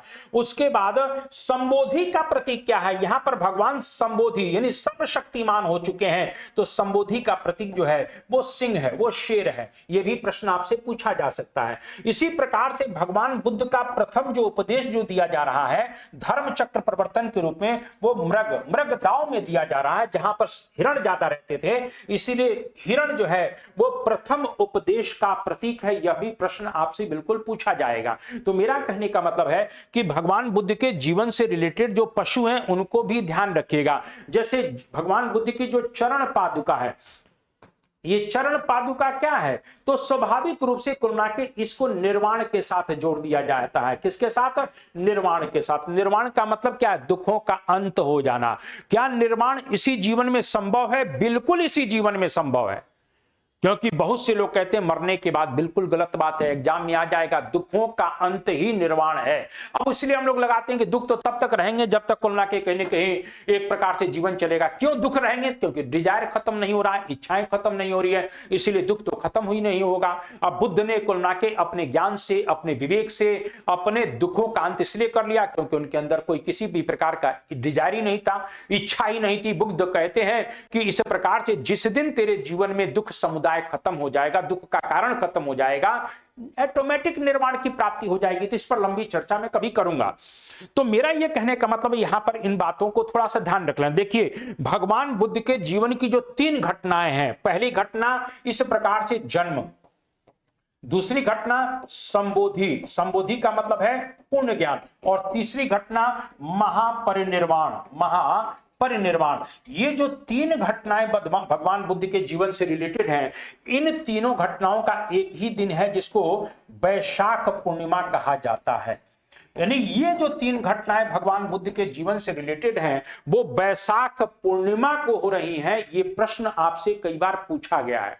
सिर्फ भगवान बुद्ध का जो महाभिनिष्क्रमण हो रहा है, महाभिनिष्क्रमण, वो वैशाख पूर्णिमा को नहीं हुआ है। ये ध्यान रख लेना, कहीं आ जाए कि भगवान बुद्ध के जीवन की कौन सी घटना का संबंध महाभिनिष्क्रमण जो है कहीं ना कहीं एक प्रकार से वैशाख पूर्णिमा से रिलेटेड नहीं है। बाकी 3 घटनाओं का संबंध वैशाख पूर्णिमा से। क्लियर है मेरी बात? तो यहां पर थोड़ा सा ध्यान रखना, इस तरह के प्रश्न पूछे जा सकते हैं। तो यहां पर मैंने बताया कि बुद्ध के गुरु थे। आगे बढ़ जाते हैं, इसके बाद आगे बढ़ जाते हैं, बुद्ध के जीवन की किस घटना को महाभिनिष्क्रमण कहते हैं? तो स्वाभाविक रूप से अभी अपन ने कहा कि उनके गृह त्याग की घटना को महाभिनिष्क्रमण कहा जाता है। उनका जो प्रबोधन है, एनलाइटमेंट, इसको संबोधि कहते हैं। उसको क्या कहते हैं? संबोधि कहते हैं। महापरिनिर्वाण कहां पर होता है? ये भी प्रश्न बहुत इंपॉर्टेंट है। तो थोड़ा सा अगर महापरिनिर्वाण की बात अगर कर लेते हैं, देखिए एक क्वेश्चन पूछा जाता है, जन्म और महापरिनिर्वाण दोनों पर थोड़ा सा चीजों को जान जाइए। देखिए, महापरिनिर्वाण, यहां पर कई बार बातें आई हैं। भगवान इस समय वैशाली में थे। भगवान कहां पर थे? तो भगवान इस समय वैशाली में है। इस बात को ध्यान रखना, महापरिनिर्वाण से पहले। और वैशाली में हो रहे हैं भगवान। तो यहां पर वैशाली में भगवान के साथ 2 घटनाएं बहुत महत्वपूर्ण होती हैं। भगवान वैशाली क्यों गए? वैशाली के लिच्छवी सबसे ताकतवर थे। तो भगवान वैशाली आखिर गए क्यों? वैशाली में कुल के बड़े पैमाने पर महामारी फैली हुई थी, जिसको हम हैजा कह सकते हैं। और महामारी के कारण वैशाली के लिच्छवियों ने भगवान बुद्ध को कॉल किया कि प्रभु, अगर आपका आगमन हमारी धरती पर हो जाएगा तो हो सकता है कि हमारे दुखों का अंत हो जाए। इसीलिए वैशाली में भगवान बुद्ध जाते हैं और वहीं पर वैशाली के लोगों ने भगवान बुद्ध के लिए एक विहार दान में दिया था, जिसको कुटाग्रशाला कहते हैं। ये कुटाग्रशाला जो होता था ना, ये लकड़ी का बना होता था। कुटाग्रशाला, कुटाग्र लकड़ी का बना होता था और नुकीले कुलना के कहीं उसमें से पिलर से बने होते थे, जहां पर बुद्ध ध्यान किया करते थे। तो ये लकड़ी की बनी हुई कुटाग्रशाला वैशाली में भगवान बुद्ध को मिलती है, भगवान बुद्ध रहते हैं। यहां पर मैं आपको इसलिए बातें कर रहा हूं कि यहां वैशाली में 2 घटनाक्रम होंगे और यहीं से महापरिनिर्वाण का संबंध भी है। वैशाली से महापरिनिर्वाण का संबंध भी है, इसीलिए मैं घटना बता रहा हूं। पहली घटना कौन सी हो रही है कि यहीं पर एक प्रकार से देखा जाए तो महिलाओं को संघ में प्रवेश दिया जा रहा है। महिलाओं को संघ में प्रवेश, भगवान ने अभी तक किसी भी तरह से किसी भी महिला को संघ में प्रवेश नहीं दिया है, क्योंकि भगवान बुद्ध को डर लगता था। क्या डर लगता था? कि कहीं ऐसा ना हो कि संघ का जो विनय है, संघ का जो अनुशासन है, वो भंग हो जाए। संघ के अनुशासन के भंग होने के डर से उन्होंने किसी भी महिला को अपने संघ में प्रवेश नहीं दिया है। इस बात को ध्यान रखिएगा। लेकिन बाद में क्या होता है, भगवान बुद्ध अपने शिष्य से हारते हैं, क्योंकि भगवान तो हमेशा अपने भक्त से ही हारता है। ये बात आप लोग बहुत अच्छी तरह जानते हैं। तो यहीं पर इसको भी लेकर बात कर रहा हूं। तो मैंने अभी आपसे कहा कि इस तरीके से अगर बात करते हैं तो महिलाओं को संघ में सबसे पहले प्रवेश, और पहला प्रवेश किसके कहने पर? तो आनंद के कहने पर। किसके कहने पर? आनंद के कहने पर सबसे पहले प्रवेश किसको मिला है? तो महाप्रजापति गौतमी को। महाप्रजापति गौतमी कौन थी? एक प्रकार से इनकी मौसी थी, क्योंकि इनके माता का महामाया का देहांत एक सप्ताह में ही हो गया था, तो महाप्रजापति गौतमी ने पालन पोषण किया। शुद्धोधन की दूसरी पत्नी मान सकते हैं। और इस प्रकार से ध्यान रख लेना, ये वृद्ध हो गई हैं, तो इनको देखने के बाद, क्योंकि पैदल चला करती थी, काफिले में चला करती थी, तो बड़े दुखी हुए। कौन? आनंद। और आनंद ने कहा, प्रभु महाप्रजापति गौतमी को संघ में प्रवेश दिया जाए। इससे कहते हैं कि बुद्ध दुखी होगा, और बुद्ध ने कहा, आनंद तेरे कहने से मैं इस महिला को संघ में प्रवेश दे तो रहा हूं, लेकिन ध्यान रख लेना, जिस बौद्ध धर्म की आयु 1000 वर्ष है, वो घटकर 500 वर्ष हो जाएगी।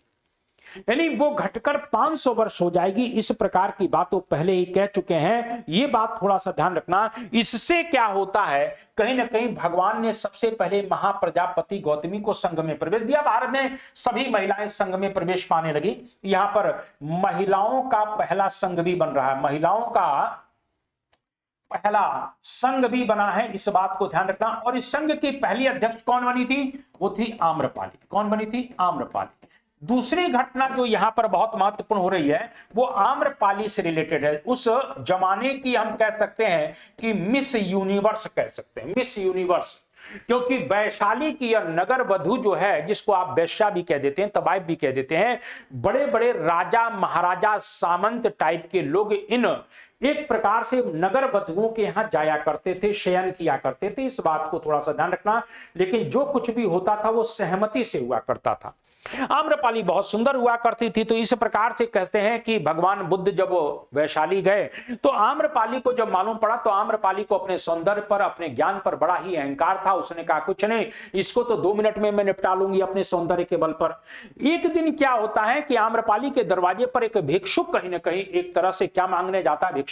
और जब भिक्षा मांगने के लिए जाता है, तो आम्रपाली ने कहा कि आप अंदर आइए। वो अंदर भी गया और इस प्रकार से उसने प्रपोज किया आम्रपाली ने। लेकिन उसने कहा कि जब तक मेरे गुरु का आदेश नहीं मिलेगा, तब तक मैं तुम्हारे यहां नहीं निवास करूंगा, मुझे अपने गुरु से पूछने दो। अगले दिन इस प्रकार से वो भिक्षुक फिर जाता है। फिर वही बात आम्रपाली कहती है कि आप मेरे यहां ठहरिए, कुलना कि आपको ये सुविधाएं, फलाना ढिमका। और वर्षावास का समय आने वाला है। भगवान बुद्ध अब वर्षावास यहां कर रहे हैं, क्योंकि मैं अब यही बात कहानी सुनाने वाला हूं। तो वर्षावास का जब समय आ गया, तो उस भिक्षुक ने भगवान से कहा कि आम्रपाली का यह कहना है कि मैं वर्षावास उसके महल में करूं। भगवान मुस्कुराए, और मुस्कुराने के बाद अंततः उन्होंने कहा कि अगर तुम्हारी इच्छा है तो आप जा सकते हो। भगवान ने कहा, उसने कहा कि कुलना के नहीं, आपका आदेश चाहिए। भगवान ने कहा, आदेश मेरा है, मैं क्यों रोकूंगा, मुझे तुम पर विश्वास है। बस इतना कहकर कुलना के उसको विदा कर दिया। इस तरीके से वो महल में 4 महीने तक क्या करता है, इस तरह से कहने की 4 महीने तक वो ठहरता है। वो वर्षावास कुलना के उसने व्यतीत किया। लेकिन आम्रपाली ने क्या दिखा कि उन 4 महीनों में वो सभी प्रकार का दांव पेच चल चुकी थी, लेकिन वो कामयाब नहीं हो पाई। तब उसको लगा कि जिसका शिष्य इतना जबरदस्त होगा, उसका गुरु कितना जबरदस्त होगा। और आज कह सकते हैं कि भगवान बुद्ध के प्रभाव के कारण आम्रपाली भगवान बुद्ध के रंग में रंग गई। जिसने बुद्ध को और उनके शिष्य को अपने रंग में रंगने का प्रयास किया था, आज वो स्वयं उनके रंग में रंग जाती है। और इस प्रकार से ये नगर वधु आम्रपाली बौद्ध धर्म की शरण में जाती है और महिला संघ की अध्यक्ष बन जाती है। महिला संघ की क्या बन जाती है? तो महिला संघ की अध्यक्ष बन गई। इस बात को ध्यान रखना कि याद आए कि वैशाली में जो कुल नाके की महिला का संघ बनेगा, उसमें कौन अध्यक्ष बनेगा? तो ये प्रश्न आपसे कई बार पूछा जा सकता है। क्लियर है? और आगे बढ़ जाते हैं। थोड़ा सा यहां पर और प्रश्न बन सकता है कि इस आम्रपाली ने आम्रवाटिका विहार दान में दिया। आम्रवाटिका, तो ये आम्रवाटिका दिया है। इसी के साथ एक और लड़की रहती थी, बालिका। और बालिका भी कुलना के बौद्ध धर्म की शरण में चली जाती है, और उसने बालिका राम विहार दान में दिया। कौन सा विहार दिया? बालिका राम। तो ये बालिका राम विहार कुलना के मिल रहा है। अब समझ जाइए मैं कहना क्या चाहता हूं। भगवान बुद्ध जब यहां वर्षावास कर रहे थे वैशाली में, कौन से बिहार में? ये ध्यान रखना, वेलुव ग्राम बिहार में। वेणुवन मत लगाइएगा, वेणुवन राजगृह में है, वेलुव ग्राम बिहार में। तो ये वेलुव ग्राम बिहार में जब भगवान कुलना के वर्षावास कर रहे थे, तो उन्होंने यहीं पर कुलना के वेलुव ग्राम बिहार में, वैशाली में, भगवान ने कहा था, यह मेरे जीवन का अंतिम वर्षावास है। मेरे जीवन का यह अंतिम वर्षावास है। यहां पर भगवान बुद्ध कहते हैं कि मेरे जीवन का अंतिम वर्षावास है। और इस प्रकार से ध्यान रख लेना, यहां से अगर बात करते हैं तो भगवान इस प्रकार से यहां से वैशाली से कहां जाते हैं, तो भगवान बुद्ध वैशाली से इस प्रकार से पावा के मल्लों के यहां गए। किसके यहां गए? पावा के मल्लों के यहां गए और वहां चुंद नामक सुनार के यहां सुनार के यहां भोजन कर लिया। देखिए भगवान बुद्ध के ऊपर बड़े आक्षेप लगे हैं और लगा है कि उन्होंने सुअर का मांस खा लिया था। आप जानते हैं मशरूम आपने सुना होगा, और मशरूम गांव में क्या होता है कि जो गरीबी जहां ज्यादा रहती है वहां पर मशरूम जो है उगा होता है और उसको लोग सुखा कर रख लेते हैं। और जब सुखा कर रख लेते हैं तो कभी कभी वो मशरूम जो होता है वो पॉइजनिस्ट हो जाता है।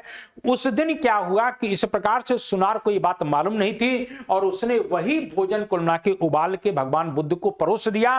वो पॉइजनिस्ट हो चुका था और अंततः इस चुंद नामक सुनार के यहां जब भगवान ने भोजन किया तो उनको कोरोना के पेट में दर्द शुरू हो जाता है, उनकी हालत धीरे धीरे खराब होती है। लेकिन इस तबीयत खराब होने के हालात में भी भगवान पावा के मल्लों के यहां से अब कुशीनारा के मल्लों के यहां जाएंगे। किसके जाएंगे? तो कुशीनारा के मल्ल के यहां जाएंगे। और भगवान जब कुशीनारा के मल्लों के यहां जाएंगे तो यहीं पर भगवान इस प्रकार से शालवन में, कुशीनारा कहां पर है? कुशीनगर, पहले देवरिया में पड़ता था जहां से मैं आता हूं, लेकिन अब पडरौना जिला बन गया है। तो कुशीनारा के मल्लों के यहां भगवान ने शाल वन में विश्राम किया है। कहां पर किया है? तो शाल वन में विश्राम किया। और यह ध्यान रख लेना, यहीं पर शाल वन में भगवान ने एक परिव्राजक को, परिव्राजक का मतलब होता है सन्यासी, जिसका नाम है सुभच्छ। ये सुभच्छ, कहीं सुबद्ध भी दिया है, सुबद्ध भी दिया हुआ है। तो इस सुभच्छ या सुबद्ध को अपना अंतिम उपदेश दिया है। अंतिम उपदेश कहीं आ जाए कि भगवान ने शाल वन में किस परिव्राजक को अपना अंतिम उपदेश दिया था, तो इस सुभच्छ को या सुबद्ध को अपना अंतिम उपदेश दिया है। यह भी प्रश्न आपसे बिल्कुल पूछा जाएगा, इस बात को ध्यान रखिएगा। अब यहां पर भगवान का जब स्वास्थ्य बिगड़ने लगता है तो उसके बाद आनंद जो उनके सेवक हुआ करते थे, आनंद उनके पास थे। कभी भी प्रश्न आता है कि अपना अंतिम उपदेश, तो आनंद को कहते हैं, हे आनंद आपो दीपो भव, अपना दीपक स्वयं बनो। यहां पर देख लीजिए, जो मठ में साधु संत समाज के लोग हैं, कथावाचक लोग हैं, फलाना लोग हैं, ढिमका लोग हैं, अरबों की प्रॉपर्टी ट्रस्ट की चलती है। जब गुरुजी मर जाते हैं तो चेलों के बीच में मार चालू हो जाती है, लड़ाई चालू हो जाती है, सिर्फ किस लिए? उस संपत्ति के लिए। लेकिन यहां पर क्या कहते हैं आनंद को कि आनंद आपो दीपो भव, अपना दीपक स्वयं बनो। क्या गजब की बात है महाराज, है? यदि अंतिम उपदेश अगर आता है तो आनंद है, लेकिन अगर परिव्राजक के रूप में आता है तो सुबच्छ। इस बात को ध्यान रख लेना। और इस तरीके से यहीं पर भगवान बुद्ध को महापरिनिर्वाण हो गया। महापरिनिर्वाण मृत्यु के बाद संभव है, लेकिन जो निर्वाण है वो इसी जीवन में संभव है। निर्वाण का मतलब क्या है? निर्वाण का मतलब है दुखों का अंत हो जाना। दुखों का अंत हो जाना। तो दुख का अंत कैसे होगा? जो तृष्णा रूपी आग तुम्हारे अंदर है, जो इच्छाएं हैं, इस तृष्णा रूपी आग का दमन ही दुखों का अंत है। और जब इसका दमन हो जाएगा तो दुख ऑटोमेटिक खत्म हो जाएंगे, और दुख खत्म हो जाएंगे तो जीवन में निर्वाण संभव है। लेकिन महापरिनिर्वाण मृत्यु के बाद ही संभव है, ऐसा बुद्ध फिलॉसफी का मानना है। क्लियर? तो यहां पर ध्यान रखिएगा। अब यहां पर एक प्रश्न और बन सकता है, वो मैं आपको और बता देना चाहता हूं।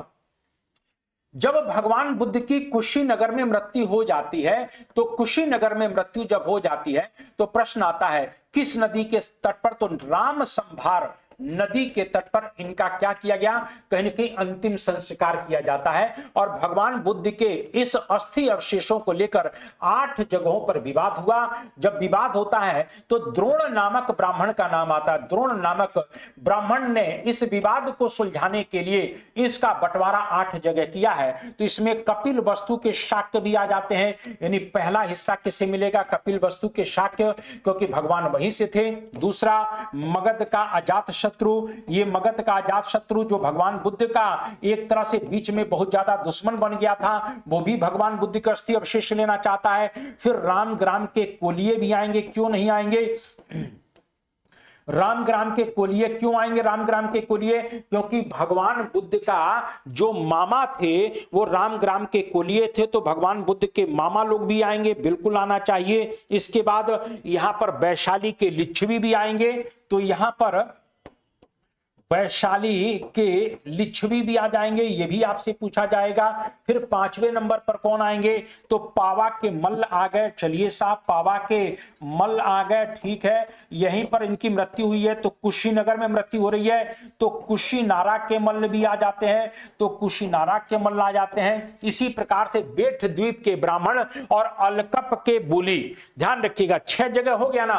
अब यहां पर और लिख देता हूं थोड़ा सा, तो इस तरह से यहां पर 7वां नंबर जो है ये बेठ द्वीप के ब्राह्मण, तो बेठ द्वीप के ब्राह्मण आ गए। और 8वां जो आ जाता है वो अलकप के बुली, तो अलकप के बुली, ये ध्यान रख लेना। इस तरीके से ये 8 जगहों पर भगवान बुद्ध के अस्थि अवशेषों को बांटा गया।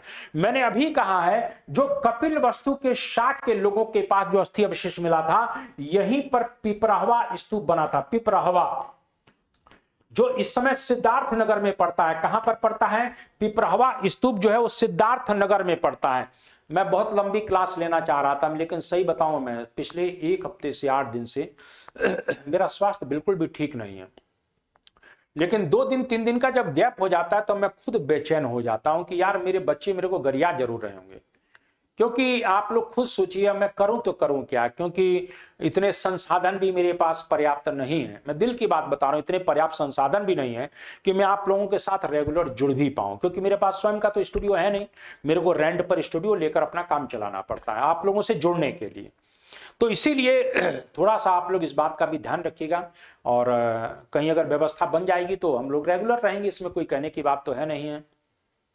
और एक ही चीज आपसे कहना है कि थोड़ा सा प्रयास करिए। अब मैं कहूंगा तो नहीं, लेकिन प्रयास करिए कि अगर ये चैनल आगे निकल जाता है, तो मैंने कई बार कहा है कि चैनल मेरे बच्चों का ही चैनल है, तो इसको थोड़ा शेयर करिए, सब्सक्राइब करिए, थोड़ा आगे बढ़ाइए।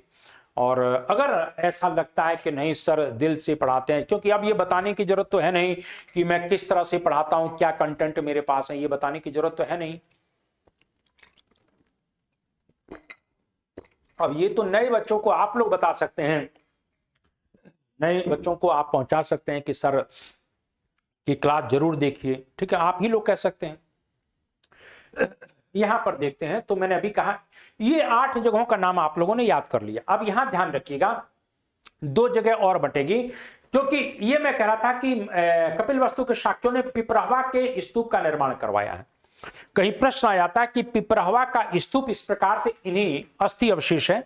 ये ध्यान रखना, यहीं पर कलश पर, पिपराहवा के स्तूप के कलश पर ब्राह्मी लिपि में एक लेख लिखा हुआ है, ब्राह्मी लिपि में। इसीलिए प्रश्न कभी आता है कि भारत का पहला अभिलेख, कभी भी आता है कि अशोक का अभिलेख नहीं है। भारत का पहला अभिलेख जो है वो पिपराहवा कलश अभिलेख है, पिपराहवा कलश अभिलेख, क्योंकि भगवान बुद्ध के विषय में इसी अभिलेख को लिखा गया है कलश पर। तो पिपराहवा कलश अभिलेख, ये आपसे प्रश्न बिल्कुल पूछा जाएगा, इस बात को ध्यान रख लेना। क्योंकि अशोक से पहले तो चंद्रगुप्त मौर्य का महास्थान अभिलेख ही पढ़ लेते हैं, सोहगौरा अभिलेख ही पढ़ लेते हैं, तो ये बताने की जरूरत तो है नहीं। अब आगे थोड़ी सी बात मैं ये कहना चाहता हूं, अगर 8 जगह तो ये हो गया। 9वें नंबर पर जो आते हैं वो द्रोण नामक ब्राह्मण ने एक हिस्सा अपने को भी रख लिया। द्रोण नामक जो ब्राह्मण है जो बंटवारा कर रहा था। अब यहां 10वें नंबर पर एक बात आ जाती है, पिपली वन के मोरिये भी पहुंच गए, लेकिन तब तक जो है अस्थि अवशेषों का बंटवारा हो चुका था। तो यहां पर जो 10वें नंबर पर है वो पिपली वन के मोरिये। और ये पिपली वन के जो मोरिये लोग हैं, ये ध्यान रखिएगा, ये पिपली वन के जो मोरिये लोग हैं इनको फिर राख मिली, यानी अस्थि अवशेषों को निकालने के बाद जो राख बची थी, वो अंगार जो बचे हुए थे, वो पिपली वन के मौर्यों को मिला था, इसीलिए इस पर इन्होंने अंगार स्तूप का निर्माण करवाया है। तो अंगार स्तूप प्रश्न आ जाए तो पिपली वन के मौर्यों ने अंगार स्तूप का निर्माण करवाया था, यह भी प्रश्न आपसे बिल्कुल पूछा जाएगा। क्लियर है मेरी बातें? तो इतनी बातें हम लोगों ने कहीं ना कहीं डेफिनेटली पढ़ लिया, इसका विश्वास है। तो बुद्ध के जीवन की किस घटना को महाभिनिष्क्रमण के रूप में जाना जाता है? स्वाभाविक रूप से महापरिनिर्वाण को जाना जाता है, ठीक है ना। तो इस तरीके से सॉरी ग्रह त्याग को घटना था, ये तो सी ऑप्शन हो गया। मैं तो महापरिनिर्वाण समझा रहा था कि महापरिनिर्वाण कैसे हो रहा है। भगवान बुद्ध के जन्म की बात अगर करते हैं तो यहां पर थोड़ी सी बात और जानना जरूरी है, क्योंकि हम पढ़ते हैं कि भगवान बुद्ध का जो जन्म हो रहा है वो आम्र कुंज में हो रहा है, आम के बगीचे में हो रहा है। आप कहोगे सर राजा का पुत्र है फिर आम के बगीचे में, चूंकि जब महामाया गर्भस्थ थी, गर्भ में थी, मतलब कह सकते हैं कि ये पेट में थे, गर्भ में थे, तो वो अपने मायके जा रहे थे, अपने नैहर जा रही थी, कौन? महामाया। लेकिन बीच में ही प्रसव पीड़ा होती है और इसीलिए एक आम्र कुंज में, आम के बगीचे में उस काफिले को रोककर इस प्रकार से बुद्ध का जन्म कराया गया। इसीलिए कहने के बुद्ध का जन्म लुम्बिनी में एक आम के बगीचे में, आम्र कुंज में हो रहा है, ये प्रश्न कई बार पूछा गया है। तो यहां पर एक तरह से ध्यान रखना। अब एक प्रश्न और आ सकता है, वो भी मैं आपको बताना चाहता हूं, क्योंकि भगवान बुद्ध का जब जन्म होगा, तो भगवान बुद्ध का जन्म होगा तो मैंने क्या कहा, इनके बचपन का नाम सिद्धार्थ है। इनके बचपन का नाम क्या है? सिद्धार्थ है। इन्हीं सभी सिद्धियों को प्राप्त करने वाला भगवान बुद्ध का जन्म जब हो रहा है तो इनके बचपन का नाम क्या कर दिया गया था? सिद्धार्थ कर दिया गया था। ये बताने की जरूरत आपको नहीं है, इस बात को ध्यान रखिएगा। क्लियर है? अब यहां कुछ बातें और पूछी जा सकती हैं कि उसी दिन कुछ लोगों का जन्म हो रहा है, 7 प्राणियों का जन्म इनके साथ हुआ। तो 7 प्राणी कौन है? तो पहला ध्यान रखना, कंथक का नाम आता है। कंथक जो बुद्ध का प्रिय कंथक, तो इस प्रकार से कंथक ये बुद्ध का प्रिय घोड़ा है। इनके सारथी चारण या चाण का नाम आता है, ये ध्यान रखना। यानी बुद्ध के साथ इस धरती पर 7 लोगों का नाम जुड़ा है, इसीलिए प्रश्न पूछा जा सकता है, थोड़ा सा ध्यान रखना। क्लियर है? इसी प्रकार से आनंद का भी नाम आता है, आनंद का नाम आता है। इसी प्रकार से उनकी पत्नी यशोधरा का नाम आता है, यशोधरा का नाम आता है। उस बोधि वृक्ष का भी नाम आता है। किसका नाम आता है? बोधि वृक्ष का नाम आता है। कालूदाई मंत्री का नाम आता है, कालूदाई मंत्री। ये थोड़ा सा ध्यान रखना। 1 2 3 4 5 6, तो 1 2 3 4, 1 2 3 4 5 और 6, और 7वें बुद्ध हो गए। 7वें कौन हो गए? बुद्ध हो गए। यानी एक साथ कुल मिला के 7 लोग इस धरती पर आए हुए हैं, ऐसा कहा जाता है। इस बात को ध्यान रखिएगा। तो मानकर चलिए इस प्रकार का कोई प्रश्न घूम कर आ जाए तो भी आप लोगों को कहीं ना कहीं लगाना है, और बाकी चीजें मैंने आपसे डिस्कस कर लिया है। ठीक है, चलिए और आगे बढ़ जाते हैं। तो यहां पर जन्म की बात अगर कर लेते हैं तो जन्म का भी समझ में आ गया बात। प्रबोधन संबोधि हो गया, गृह त्याग कुलमा के महाभिनिष्क्रमण हो गया, महापरिनिर्वाण हो गया। ये सभी चीजें आपसे पूछी जा सकती हैं। अब आगे बढ़ जाते हैं। आगे क्या कहता है, किस शासन काल में चतुर्थ बौद्ध संगति का आयोजन कश्मीर में हुआ था? अब यहां ध्यान रखना कि कश्मीर में हुआ था चतुर्थ बौद्ध संगति। अगर हम यहां पर थोड़ी सी बातें अगर बौद्ध संगतियों को लेकर बात करते हैं तो बौद्ध संगतियों को लेकर भी थोड़ी सी बात हम लोगों को जानना जरूरी है, क्योंकि कहीं ना कहीं इस प्रकार के क्वेश्चन कई बार पूछे जाते हैं, बौद्ध संगतियों को लेकर भी पूछे जाते हैं। पहली संगति क्यों हो रही है, क्यों बुलाया गया, इस प्रकार से सभी चीजें आपसे पूछी जाएंगी। चलिए, तो यहां पर ये तो हो गया कि चतुर्थ बौद्ध संगति, तो यहां बताने की जरूरत नहीं है कुलमा के कनिष्क के संबंध में। लेकिन अगर हम पहली बौद्ध संगति की बात यहीं पर कर लेते हैं, पहली संगति की बात, तो पहली बौद्ध संगति ये जानते हैं राजगृह में हो रही है। कहां पर हो रही है? राजगृह में। भगवान बुद्ध के मरने के तत्काल बाद यानी 483 में, जब भगवान बीसी है 483 में जब महापरिनिर्वाण हो रहा है, तो उसी समय एक प्रकार से ध्यान रखिएगा क्योंकि पहली संगति का आयोजन किया जा रहा है, यह भी आपसे पूछा जा सकता है। ठीक है ना। चलिए, यहां पर मैंने अभी कहा राजगृह में कहां पर हो रहा, तो सप्तपर्णी गुफा में, सप्तपर्णी गुफा। तो ये सप्तपर्णी गुफा में कुल मिला के कहीं कहीं हो रहा है। इसमें कितने भिक्षुकों ने भाग लिया, तो 500 भिक्षुओं ने भाग लिया है। कितने भिक्षुओं ने भाग लिया, तो 500 भिक्षुओं ने इस सभा में भाग लिया है, इसलिए इसको पंचशंतिका भी कहा जाता है। तो कुल मिला के क्या कहते हैं, पंचशंतिका। पंचशंतिका कौन से, यानी कहीं यही आ जाए कि किस संगति को पंचशंतिका कहते हैं, तो पहली को कुल मिला के पंचशंतिका कहते हैं। इस बात को ध्यान रखिएगा। यहां पर फिर क्वेश्चन आता है, अध्यक्षता किसने किया था, तो महाकश्यप ने किया है। किसने किया, महाकश्यप ने किया है। और फिर एक क्वेश्चन बनेगा कि कहीं ना कहीं एक प्रकार से शासक कौन है, तो अजातशत्रु है।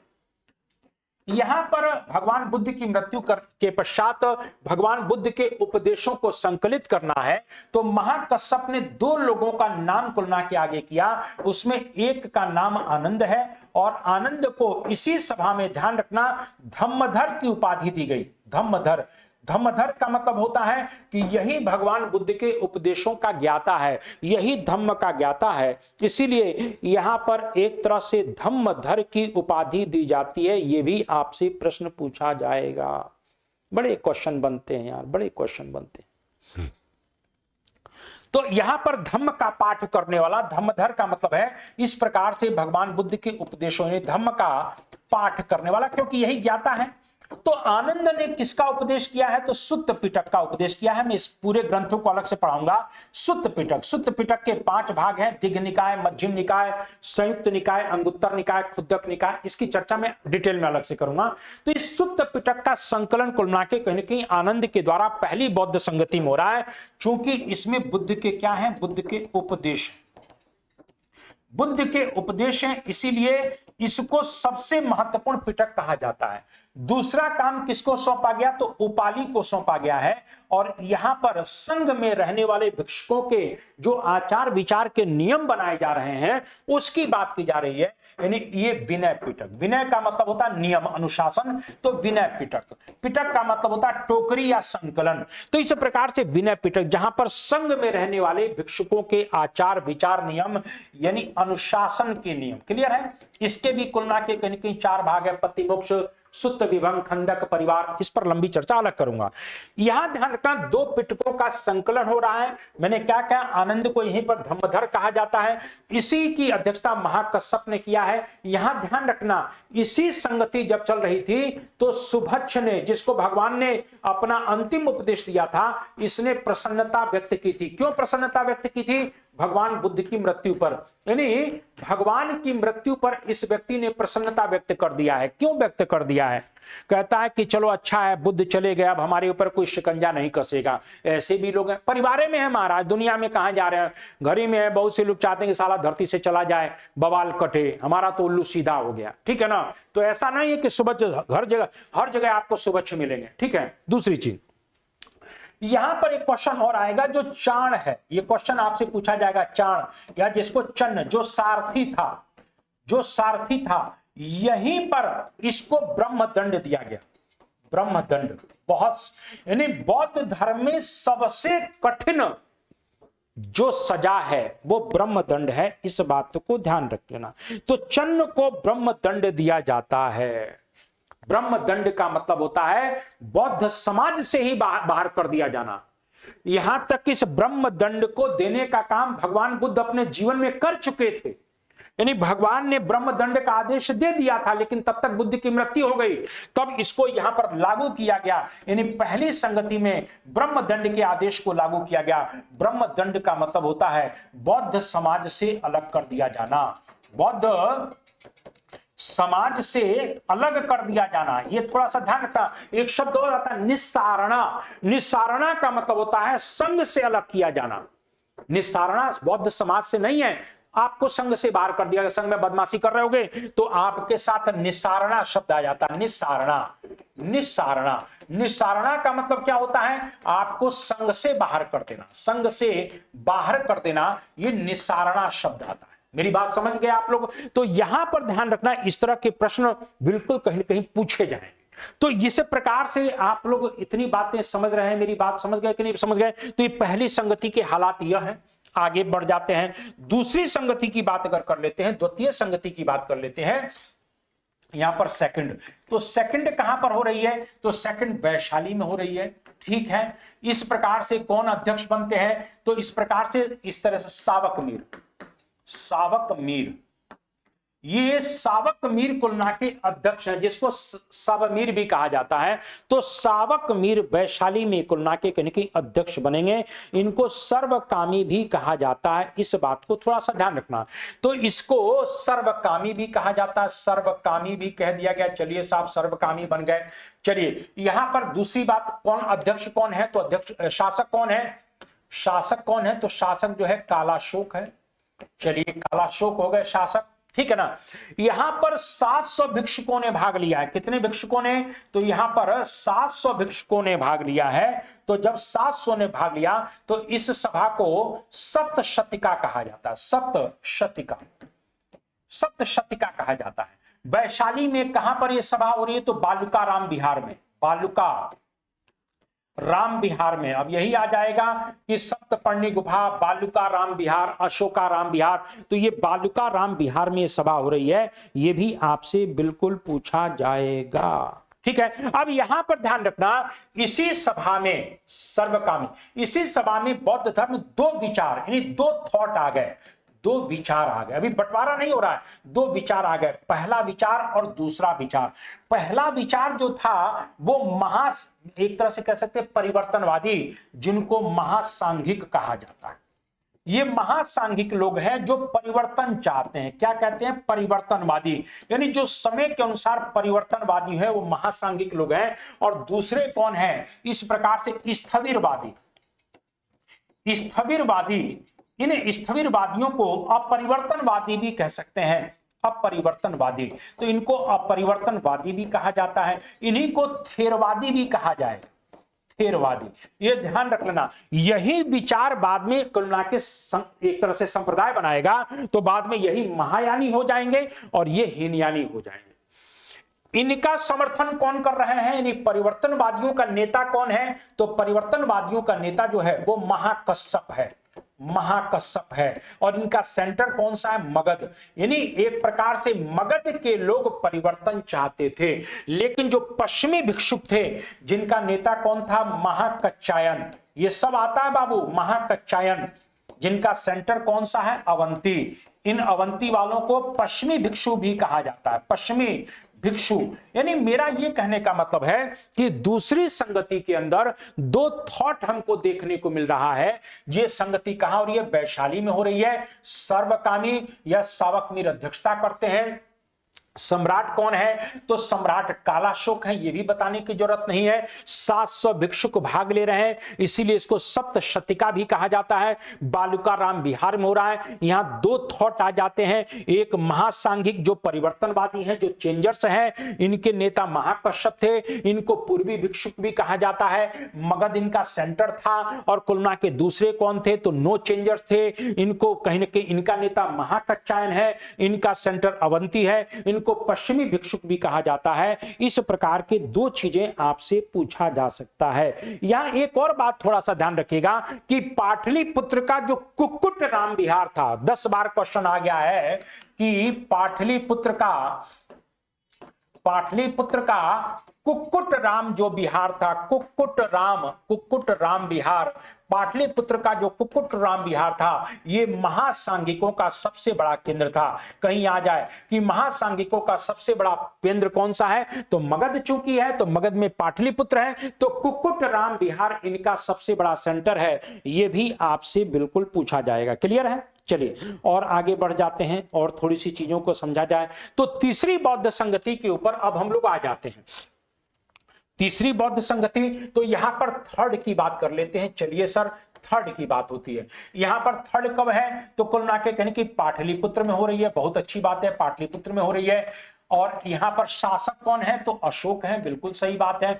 पाटलिपुत्र में कहां पर हो रही है? तो अशोकाराम विहार में। कहां पर हो रही है? तो अशोकाराम विहार में हो रही है। यह भी आपसे प्रश्न पूछा जाएगा, अशोकाराम विहार में। चलिए साहब, अशोकाराम विहार हो गया। यहां पर तीसरी बौद्ध संगति की अध्यक्षता कौन करते हैं? तो मोगली पुत्र तिस्य करते हैं। मोगली पुत्र तिस्य करते हैं, जो अशोक के गुरु भी थे। यह भी आपसे पूछा जाएगा। यहां पर 1000 भिक्षुकों ने भाग लिया है। कितने भिक्षुकों ने? तो 1000 भिक्षुओं ने भाग लिया था। यह भी आपसे पूछा जाएगा। एक और क्वेश्चन आपसे बनेगा, इस बात को थोड़ा सा ध्यान रखिएगा कि यहां पर तीसरा जो पिटक है उसका क्या नाम है? अभिधम्म पिटक। मैं इसकी डिटेल में चर्चा करूंगा जब मैं कुलना के बौद्ध ग्रंथ पढ़ाऊंगा। तो अभिधम्म पिटक का संकलन कौन कर रहा है? तो अभिधम्म पिटक का संकलन मोगली पुत्र तिस्य ही कर रहे हैं। और अभिधम्म पिटक में बौद्ध दर्शन की विवेचना की गई है। यानी बुद्ध के जो दार्शनिक विचार हैं वो यहां मिलते हैं। तो बौद्ध दर्शन की विवेचना, तो बौद्ध दर्शन की विवेचना हमको यहां पर देखने को मिलता है। यह भी प्रश्न आपसे बिल्कुल पूछा जा सकता है। यहां थोड़ा सा और ध्यान रखना, यहीं पर मोगली पुत्र तिस्य ने इसी अभिधम्म पिटक पर एक ग्रंथ लिखा है, कथावत्थु। पाली भाषा का है कथावत्थु, इस बात को थोड़ा सा ध्यान रखना। तो कथावत्थु नामक ग्रंथ भी लिखा है। इस सभा पर ध्यान रखना, थेरवादियों का सबसे ज्यादा प्रभाव है। यानी थेरवादियों का, यानी तीसरी संगति पर किसका प्रभाव है? तो थेरवादियों का प्रभाव था। यह भी प्रश्न आपसे बिल्कुल पूछा जा सकता है। क्लियर है बातें?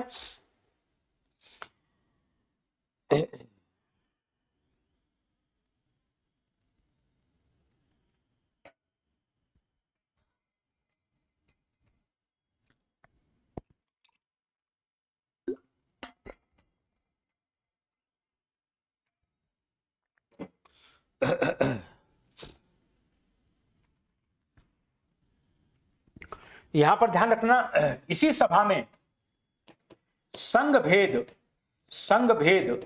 रोकने के लिए कठोर नियम बनाए गए। यानी संघ में नियम बनाए गए, यानी संघ में जो भिक्षुक रहा करते थे कुछ गड़बड़ी ना करें, इसके लिए कठोर नियम बनाए गए। और इसी संदर्भ में आप जानते हैं कि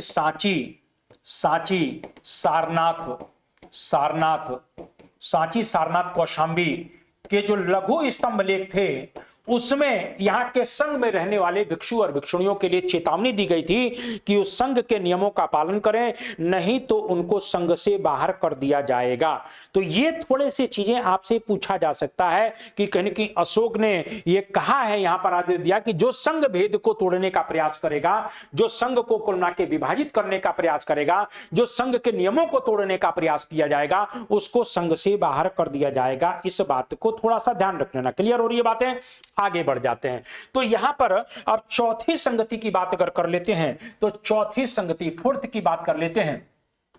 ये कहां हो रही है? तो कश्मीर में हो रही है। कहां पर हो रही है? कश्मीर में। और कश्मीर में कौन हो रहा है? तो कुंडलवन में हो रही है सभा। ये भी बताने की जरूरत नहीं है। यहां पर ध्यान रखना, शासक कौन है? कनिष्क है।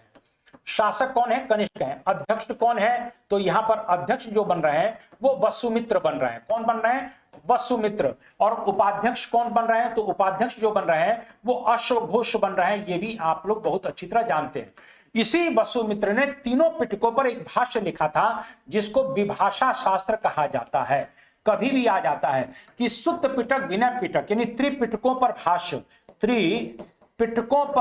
त्रिपिटकों पर जो भाष्य लिखा गया है वो कुलना के कहीं एक प्रकार से विभाषा शास्त्र है। ये वसुमित्र के द्वारा लिखा गया था। ये भी आपसे पूछा जा सकता है। क्लियर है?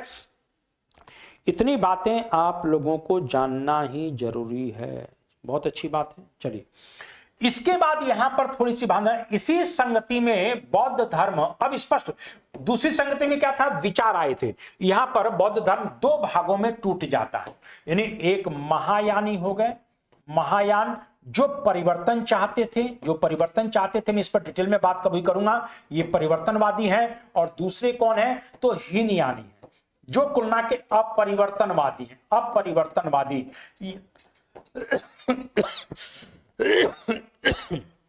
महायानी कौन है?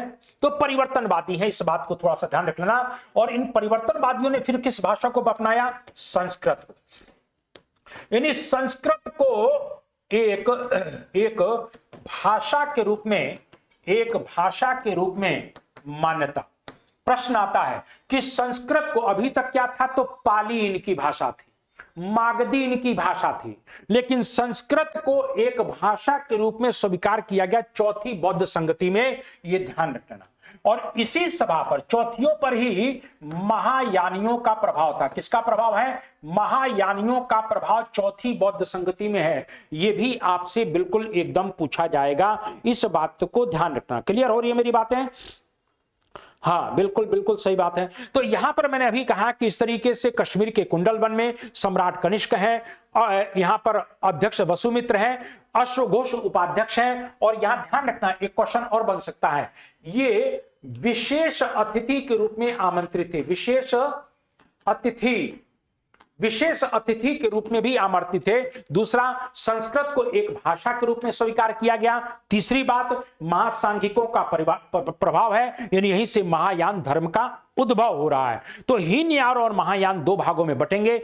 इसको लेकर मैं बहुत जल्दी कुल मिला के कहीं ना कहीं आप लोगों के साथ जुड़ूंगा। थोड़ा सा स्वास्थ्य आप देख ही रहे हैं, थोड़ा सा ठीक ठाक नहीं चल रहा है, इसीलिए मैं आप लोगों के साथ रेगुलर नहीं जुड़ पा रहा हूं। लेकिन मैं आपको कहने की विश्वास दिलाता हूं कि इस प्रकार की मेरी क्लासेज आपके साथ रहेगी। क्वेश्चन कम होंगे, एक्सप्लेनेशन ज्यादा होगा, इससे आपको ज्यादा से ज्यादा लाभ मिलेगा। आप लोग अगर अपना काम करते रहेंगे तो मुझे और भी अच्छा लगेगा। चैनल को कुल मिला के आप ग्रो करिए, ये आपका काम करना है, मेरा नाम नहीं है। शेयर करिए और थोड़ा सा अपने ऑफलाइन कमेंट जरूर मुझे लिखा करें। सब बच्चे ऑफलाइन मुझे कमेंट लिखा करें, उससे मेरे को और पुश मिलता है। मैं आपको सत्य बताऊं ना, मैं इस समय खड़े होने की स्थिति में नहीं हूं, फिर भी मैं क्लास ले रहा हूं। बस इसी के साथ आप सभी लोगों को बहुत बहुत नमस्कार। जो भी हिंदुस्तान भर के लड़के यूजीसी नेट या टीचिंग से जुड़े हुए हैं वो मुझसे जरूर जुड़े। विश्वास दिलाता हूं एक दिन मंजिल मिलेगी। जय हिंद, जय भारत, वंदे मातरम।